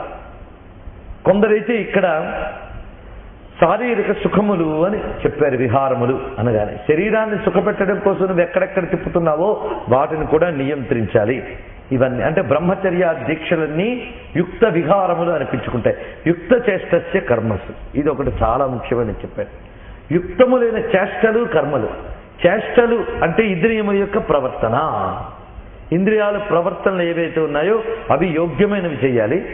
అలాగే కర్మలు, వాటితో చేసే పనులు అని అర్థం. ఇంద్రియాల చేష్టలు అంటే నడవడం, ఊపిరి తీయడం, ఇవి చేష్టలు. కర్మలు అంటే ఒక సంకల్పం చేసుకున్న పని చేయడం అనేది కర్మ. ఇవి కూడా యుక్తములై ఉండాలి. నిజానికి చేష్ట కర్మ పెద్ద తేడా లేని పదములే, కానీ చిన్న తేడా ఉంది గమనించితే. అది ఇందాక చెప్పినట్లు ఇంద్రియములకు చాలనములు చేష్టలు, ఆ చాలనముల ద్వారా చేసే పనులు కర్మలు. అందుకు యుక్త చేష్టస్య కర్మసు, ఇది చాలా ముఖ్యమైన విషయం. ఈ యుక్త చేష్టస్య కర్మసు అంటే యోగ్యమైన పనులు చెయ్యి. అంటే మునుపు చెప్పినట్లుగా కామ్య కర్మలు, లంపటాలు పెంచుకోకుండా నిత్య నైమిత్తిక లోక సంగ్రహ ధర్మార్థ కర్మలు. ధర్మార్థ కర్మలు అంటే ధర్మమునకై చేసే కర్మలు అని అర్థం ఇక్కడ చెప్పుకోవాలి. యుక్త చేష్టస్య కర్మసు అని. అదేవిధంగా ఏది చేసినా ఒక టైము నియమం ఉండాలండి. కొందరు అదే పని, జీవితం అనేది ఒక గొప్ప అవకాశం, అందులో సమయం అనేది మనకు భగవానుడు ఇచ్చినటువంటి పరిమితి. ఆ పరిమితిని మనం చాలా జాగ్రత్తగా వినియోగించుకోవాలి. ఎందుకంటే మన పనులన్నీ టైం బాగుంటాయి. అందుకు ఏ పనికి ఎంత ప్రయారిటీ ఇవ్వాలి అది ఇక్కడ చెప్తున్నాడు స్వామి. ఎంత టైం దేనికి కేటాయించాలి ఇది తెలియక కొంతమంది కర్మ చేయమన్నాడు కదా అని పొద్దుటే బయలుదేరి ఆత్మవిచారణకు కానీ భగవద్ ధ్యానానికి కానీ ఏదైనా ఒక నియమ పాలనకు కానీ అవకాశం అనేది ఇవ్వకుండా ముప్పూటలో దీన్ని మేపుతూ బయటేమో కుక్షింభరత్వం కోసం తెగ తిరిగి నా కర్మ నేను చేస్తున్నానండి అంటాడు. వాడికి ఇల్లు పట్టదు, వాకిలు పట్టదు, ఆ పనే వాడికి. వర్కోహాలిక్ అంటారు వాళ్ళని. వాళ్ళని కర్మయోగులు అనరండి, బాగా కర్మ మత్తులు అంటారు వాళ్ళని. ఇవన్నీ చాలా నేను కర్మయోగులండి, పొద్దుట్టించి ఆఫీస్ డ్యూటీ తప్ప మరొకటి పనికిరాదు నాకు అంటారు. వాళ్ళు కర్మయోగులు కారు. కుక్షింభరత్వం కోసం ఆఫీస్ పని చేయకపోతే ఇంకేం చేస్తాడు వాడు? చెయ్యాలి. వాడు ఎగ్గొట్టమని కూడా ఇక్కడ చెప్పడం కాదు. అందుకు వర్కోహాలిక్ అనేది కూడా మళ్ళీ ప్రమాదం. ప్రతిదానికి ఒక పరిమితి ఉంటుంది. అందుకు యుక్త చేష్టస్య అంటే మంచి పనులు చెయ్యయ్యా అని చెప్తున్నాడు ఒక్క మాటలో. మంచి పని అంటే ఏమిటి మళ్ళీ ప్రశ్న? మంచి పని అంటే శాస్త్రం చక్కటి నిర్వచనం ఇచ్చేసింది. ఏ పని ధర్మం కోసం చేస్తావో, ఏ పని మోక్షం కోసం చేస్తావో అదే మంచి పని, మిగిలినవన్నీ మామూలు పనులే అన్నది. ఎంత తేలిగ్గా చెప్పింది. అందుకు యుక్త చేష్టస్య కర్మసు, ధర్మార్థం మోక్షార్థం చేసే పనులే మంచి పనులు, వాటిని చెయ్యు. యుక్త స్వప్నావబోధస్య, మళ్ళీ స్వప్నము అవబోధము అంటే నిద్రించుట మేల్కొనుట, అది యోగ్యంగా ఉండాలి. ఏ సమయానికి ఎంత నిద్రపోవాలో అంత, ఎప్పుడు మేల్కొనాలో అంత. సూర్యోదయ పూర్వమే నిద్ర లేవడం, రాత్రి పెందరికడ నిద్రించడం, ఇవన్నీ మనకు పెద్దవాళ్ళు చెప్పిన నియమం. బాల్యం నుంచి యోగం మన జీవన వ్యవహారంలో క్రమశిక్షణ పేరుతో చూపించారు. ముందు ఈ శిక్షణ జరిగితే క్రమంగా ఎప్పుడైనా తెలిసి వెళ్ళొచ్చు. ఇక్కడ ముందే ఈ శిక్షణ లేకపోతే ప్రమాదం. అందుకే మన పెద్దవాళ్ళు మొదటి నుంచి ఇవన్నీ మనకు ఆచార వ్యవహారాల రూపంలో పెట్టారు. అయితే ఇక్కడ కూడా ఎక్కువ నిద్రపోకూడదని ముందే చెప్పారే, యుక్త స్వప్నావబోధస్య అని మళ్ళీ ఎందుకు చెప్పారు అంటే ఇక్కడ కూడా మనం అర్థం చేసుకోవాల్సింది ఏంటంటే, ఏ విషయంలో మేల్కొనాలో ఏ విషయంలో నిద్రపోవాలో తెలుసుకో, అది విషయం. మనం ఏ విషయంలో మేల్కొంటాం? లౌకికమైన సీరియల్స్ విషయంలో మేల్కొంటాం. ఏ విషయంలో నిద్రపోతాం? ఏ కృష్ణ విషయమో శివ విషయం వస్తే నిద్రపోతాం. అలా కాకుండా యా నిశా సర్వభూతానాం తస్య జాగర్తి సంయమి అనే మునుపటి శ్లోకముల్ని ఇక్కడ సమన్వయించుకోవాలి, అది విషయం. అని మేలుకొనవలసినది భగవద్ జ్ఞాన విషయంలో, నిద్రపోవలసింది భగవద్విరుద్ధమైన విషయంలో. మనకి ఇష్టం లేని విషయం చెప్పగానే చెప్తూ ఉండలే, నీ సరదా నీది, నేను మాత్రం నా సరదా నాది నిద్రపోతానంట. ఎందుకు? నాకు అక్కర్లేదు కనుక. అప్పుడే ఆవలింతలు వస్తాయి దానికి, అది అవస్థ. అందుకు ఇదేమైంది? అక్కడ స్వప్నం అయిపోయింది. ఆ కారణం చేత యుక్త స్వప్నావబోధస్య అంటే దేని విషయంలో జాగరూకుడై ఉండాలి, దేని విషయంలో తన జాగ్రత్త చైతన్యాన్ని ప్రసరించకూడదు అనే ఎరుక కలిగి ఉన్నవాడెవడో వాడు యోగో భవతి. దుఃఖ రెండు చెప్తున్నాడు. వాడు యోగి అవుతున్నాడు. నేను చెప్పిన ధ్యాన యోగి వీడయ్యా. వాడు ఫలితం ఏంటి? దుఃఖ. ఇక్కడ విసర్గలు కాదు, దుఃఖ అంటే దుఃఖములు పోగొట్టుకున్న వాడవుతున్నాడు వాడు. వాడికి అసలు దుఃఖమే లేదు. వాడి నిత్య ఆనంది, అఖండమైన ఆనంద స్వరూపుడైన పరమాత్మతో బంధం ఉంది వాడికి. మిగిలిన జీవితంలో కంట్రోల్ ఉంది. ఇక్కడ కూడా భగవాన్ ఏవి వదిలేమనలే, కంట్రోల్లో పెట్టమన్నాడు. అదే ఆత్మ సంయమం, నిగ్రహించడం అనేటువంటిది. ఆత్మ సంయమ యోగాన్ని ఎంత చక్కగా ఇక్కడ చూపిస్తున్నాడు చూడండి. ఇది భౌతిక జీవితానికి అన్వయించుకోవచ్చు, ఆధ్యాత్మిక జీవితానికి కూడా అన్వయించుకోవచ్చు. కానీ కృష్ణుని యొక్క ఉద్దేశం మాత్రం ఆధ్యాత్మిక ప్రగతియే. ఎందుకంటే శ్రేయస్సు కోసం అడిగాడు అర్జునుడు గనక. శ్రేయస్సు అంటే ఆధ్యాత్మిక పురోభివృద్ధియే శ్రేయస్సు. అందుకు అటే అన్వయించుకోవాలి మనం దీన్ని. ముఖ్యంగా ఈ రెండు శ్లోకాలని బాగా గుర్తుపెట్టుకుని ఇంతవరకు చెప్పినటువంటి ఈ ధ్యాన యోగ నియమాన్ని అవలంబించండి, ఇంకా ఎక్కువగా విషయం అర్థమవుతుంది. భగవద్గీత కానీ ఆధ్యాత్మిక విషయం కానీ ఎక్కువ ఎవరికి అర్థమవుతుందంటే, ఎక్కువ ఎవరు వింటే వాళ్ళకి అర్థమవుతుంది అనుకోవద్దు. ఎవరు ధ్యానయోగం సాధన చేస్తారో వాళ్ళకి విషయం ఎక్కువ అర్థమవుతుంది. పైగా చెప్పిన దానికంటే ఎక్కువ గ్రహించగలిగే శక్తి కూడా వాళ్ళకు ఉంటుంది. ఎందుకంటే అది బుద్ధిని ఏకాగ్రం చేయడం అనే ప్రక్రియ అందులో ఉంది గనక. అందుకు ధ్యాన యోగంలో ఇప్పుడు చెప్పిన యుక్త స్వప్నావబోధస్య, యుక్తాహార విహారస్య, యుక్త చేష్టస్య అనేవి జాగ్రత్తగా మననం చేసుకుని వాటిని అమలు పరుచుకుందాం. ఇందులో 17వ శ్లోకం వివరించుకుంటూ ధ్యానం అనే యోగం అవలంబించేటప్పుడు ఎటువంటి పద్ధతులను పాటించాలి అని సాధనా విషయాలు ఇక్కడ చెప్తున్నారు. ముందు సాధ్య విషయాన్ని ప్రస్తావించడం జరిగింది. పరబ్రహ్మ ప్రాప్తి అని, దానిని ధ్యానము ద్వారా అందుకోవాలని, అందుకున్నటువంటి సిద్ధుని యోగారూఢుడు అంటారని, సాధన చేసేవాడిని ఆరురుక్షువు అని అంటారని, ఆరూఢ స్థితిలో ఉన్నవాడు ఎలా ఉంటాడో చెప్పి ఆరురుక్షమైన సాధకుడు ఏ విధంగా ప్రవర్తించాలి అనేది వివరిస్తూ ఆసనము, ప్రాణాయామ, ప్రత్యాహారములు వీటన్నిటి కూడా వివరించి అటుపై యుక్తాహార విహారస్య, యుక్త చేష్టస్య కర్మసు, యుక్త స్వప్నావబోధస్య యోగో భవతి దుఃఖః. ఈ శ్లోకాన్ని నిన్న మనం పరిపూర్ణంగా వ్యాఖ్యానించుకున్నాం. ఆహార విహారములు యోగ్యంగా చేయాలి అంటే నియమబద్ధమైనటువంటి జీవన విధానం అవసరం. నియమం లేనివాడు దేన్ని సాధించలేడు. లౌకికమైన విషయాల్లో కూడా నియమం చాలా అవసరం. అయితే గీత ఆధ్యాత్మిక విద్యను బోధిస్తుందనడంలో సందేహం లేదు. కానీ గీతని లౌకిక విద్యల్లో కూడా తీసుకురావాలని ప్రయత్నించినటువంటి పెద్దవాళ్ళు చాలా మంది దీని లౌకిక పరంగా కూడా వ్యాఖ్యానించారు. తద్వారా యువత కూడా ఆకర్షితమై వారి యొక్క సాధనల్లో ఈ శ్లోకాలు అన్వయించుకుంటుంది అని వాళ్ళ ఉద్దేశం. సంతోషమే. కానీ భగవానుడైన శ్రీకృష్ణుని ఉద్దేశం మాత్రం బ్రహ్మ విద్యా ప్రాప్తే, శ్రేయస్సుని చెప్పడమే. అందుకే దీన్ని అటువైపు అన్వయించుకోవడమే మనకు కావాల్సినటువంటి పరమ ప్రయోజనం. నియమబద్ధమైన జీవితం ఉన్నటువంటి వాడే భౌతికమైన సిద్ధిని కూడా పొందగలడు.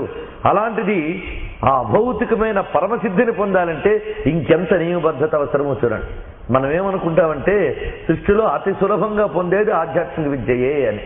మిగిలినవన్నీ కష్టపడాలి కనుక వాటి కోసం పెద్ద ప్రయత్నించకుండా ఇటువైపు ప్రయత్నిద్దామనుకుంటున్నామండి అని. మిగిలినవి సులభంగానే వస్తాయేమో కానీ ఇది రావడమే మహా కష్టం. ఎందుకంటే భౌతికమైన విషయముల్ని భౌతికములతో నియంత్రించవచ్చు. ఇది అభౌతికమైన విషయం. పొందవలసింది మనస్సు. ఈ మనస్సు 99.5% భౌతిక విషయాల్లోనే కొట్టుకుపోతూ ఉంటుంది. దీన్ని ఇటు నుంచి అటు మరల్చడం అనేది సామాన్యమైన విషయం కాదు. అయితే మనం ఈ నిత్య జీవితంలో పొందేటప్పుడు వచ్చే సుఖదుఖాలు, విసుగు, చిరాకు వీటి వల్ల ఏమనిపిస్తుందంటే వీటన్నిటికంటే ఆధ్యాత్మిక చాలా గొప్పదే. కానీ అదే మహా కష్టంతో కూడుకున్నది. కష్టంతో కూడుకున్నది కనుక అది ఎందుకులేండి అంటే అది పొందకపోతే నీకు శాంతి అనేది రాదు. అది విషయం. శాంతికి అది ఒక్కటే మార్గం. కానీ కొందరు శాంతి కోసం ఆధ్యాత్మిక మార్గమును అవలంబించెదరు, మరి ఒక మార్గమును అవలంబించెదరు. అంటే మరి ఒక మార్గము లేదు. శాంతికి ఒకటే మార్గం, అది ఆధ్యాత్మిక మార్గం. అదే ధ్యాన యోగం. ధ్యాన యోగము ద్వారానే సిద్ధి లభిస్తున్నది. అందులో ఆత్మ సంయమ యోగాన్ని ఇక్కడ వివరిస్తూ ఆత్మను అనగా మనస్సును ఏ విధంగా సంయమనం చేయాలి అనే విషయాన్ని చెప్పి అది లేనిది కర్మయోగం కానీ ఏ యోగం కానీ సిద్ధించదని వివరించి దానికి నియమబద్ధమైన జీవితం అవసరమని, జీవితంలో ఈ ఇంద్రియాలని మనం పోషింపజేయడానికి గాను లోక వ్యవహారానికి గాను అనేకములైన విషయాలతో మనం సంపర్కం పెట్టుకుంటాం. కొన్ని స్వీకరించడం, కొన్ని మనం అందించడం. ఈ స్వీకారము తిరిగి అందించడము ఈ రెండు విషయాల్లో కూడా నియమబద్ధత చాలా అవసరం. మనం స్వీకరించేవి ఏ విధంగా ఉండాలంటే మన ఆధ్యాత్మిక సాధనకి ఏమాత్రము అవరోధము కలిగించనవై ఉండాలి. అందుకే యుక్త ఆహార విహారస్య, యోగమునకు పనికొచ్చేదే యుక్తం. అందుకు ఆ యుక్తమైనటువంటి ఆహార విహారములు. ఆహార విహారాలంటే ఏమిటో నిన్న మరి ఒక అర్థం కూడా చెప్పుకున్నాం. అలాగే స్వప్నావబోధస్య అన్న దానికి కూడా మరి ఒకటి చెప్పుకున్నాం. కనుక పునరుక్తి అవసరం. ఇక్కడ మనం గుర్తు తెచ్చుకోవాల్సిన ఉపమానం ఏంటంటే సముద్ర స్నానం చేసేవాడు ఎంత జాగ్రత్తగా ఉంటాడో అంత జాగరూకతతో ప్రవర్తించాలి అని అర్థం. దీంట్లో జీవితం కూడా అలాంటిదే. సముద్రం స్నానం చేయాలి, వెళ్ళిన వాళ్ళని చేయకుండా ఎలాగూరాం. కానీ చేసేటప్పుడు మనల్ని మనం చాలా కంట్రోల్ చేస్తాం. ఎంత మేరకు వెళ్ళాలో చూసుకుంటాం. ఇంకా ఎక్కువ వెళితే మునిగిపోతాం. అలాగే ఒడ్డున ఉంటే వెళ్ళి ప్రయోజనం లేదు. కాబట్టి ఎలా ఉంటే దొరకకుండా ఉంటాం, ఎలా ఉంటే స్నానం చేసే ఫలితం చూసుకుంటాం అనేది చూసుకుని వస్తున్నాం కదా. అదేవిధంగా ఈ సాధనావస్థలో కూడా మనం ఈ లోకంలో తిరిగేటప్పుడు అతి జాగరూకుడే ప్రవర్తించాలి. ఇలా చెయ్యడం చేత క్రమంగా వీటితో యుక్తాహార విహారస్య మొదలైన సాధనలతో చెయ్యగా యదా వినియతం చిత్తం. ఇప్పుడు మళ్ళీ సిద్ధావస్థలో లభించే ఆనందాన్ని చెప్తున్నారు.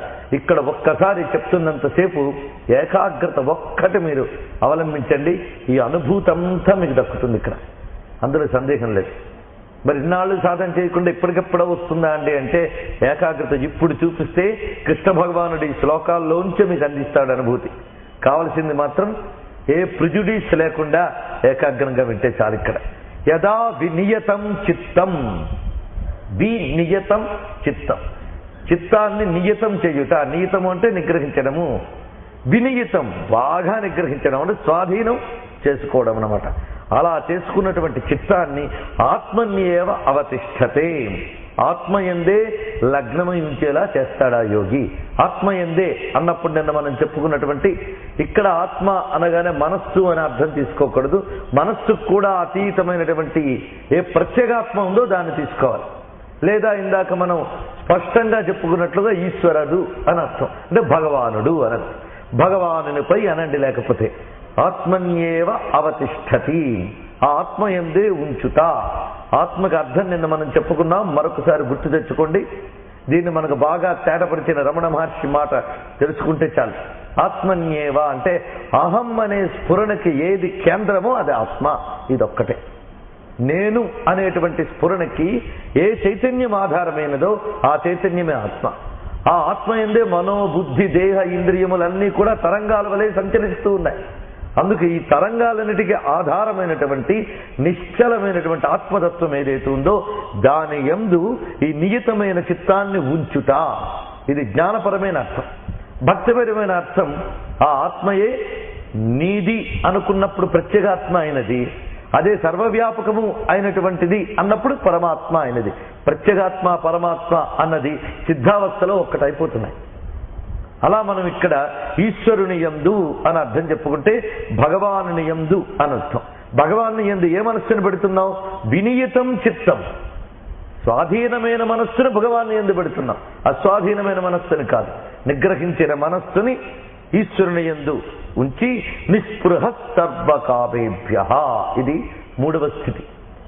అన్ని కోరికల నుంచి నిస్పృహుడై అన్నారు. అంటే ఆసక్తి లేని స్థితిలోకి వెళ్ళాడు వాడు. అంటే మూడు చేశాడు ఇక్కడ పనులు. ఒకటి చిత్తాన్ని నియతం చేశాడు, మామూలుగా కాదు, వినియతం, విశేషణ నియతం వినియతం. విశేషంగా నిగ్రహించాలి. ఊరికినే ఆ పాటికి నిగ్రహించబడినట్లు కనిపిస్తూ ఉంటుంది. కొంచెం ఏమరమా వెళ్ళిపోతుంది, పారిపోతుంది. జడభడుతుడు కన్నానండి కొంచెం పాటు ఏమరపాటు దానితో పడిపోయింది. అందుకు వినియతం చిత్తం, పరమాత్మ అంత చక్కగా పదాన్ని ప్రయోగిస్తున్నాడు. దాన్ని ఆత్మయందు ఉంచితే అది అఖండమైనటువంటి ఆనంద స్వరూపం గనక అది తగిలాక మరి దేని యందు రుచించదండి. అది విశేషం. మనం చీకట్లో ఉన్నప్పుడు ఎన్ని దీపాలైనా వెలిగించుకోవచ్చు, కానీ సూర్య భగవానుడు వచ్చిన తర్వాత ఆ దీపాలన్నిటి అవసరం ఉందా మనకి?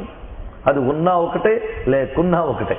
అలాగా ఆత్మన్యేవ అవతిష్ఠతే, ఆ పరమాత్మయందు నియమితమైన చిత్తాన్ని కానీ ఉంచినట్లయితే ఇంకా సర్వకామేభ్యః నిస్పృహః, ఇతర కోరికల పట్ల నిస్పృహత్వ బుద్ధి వస్తుంది.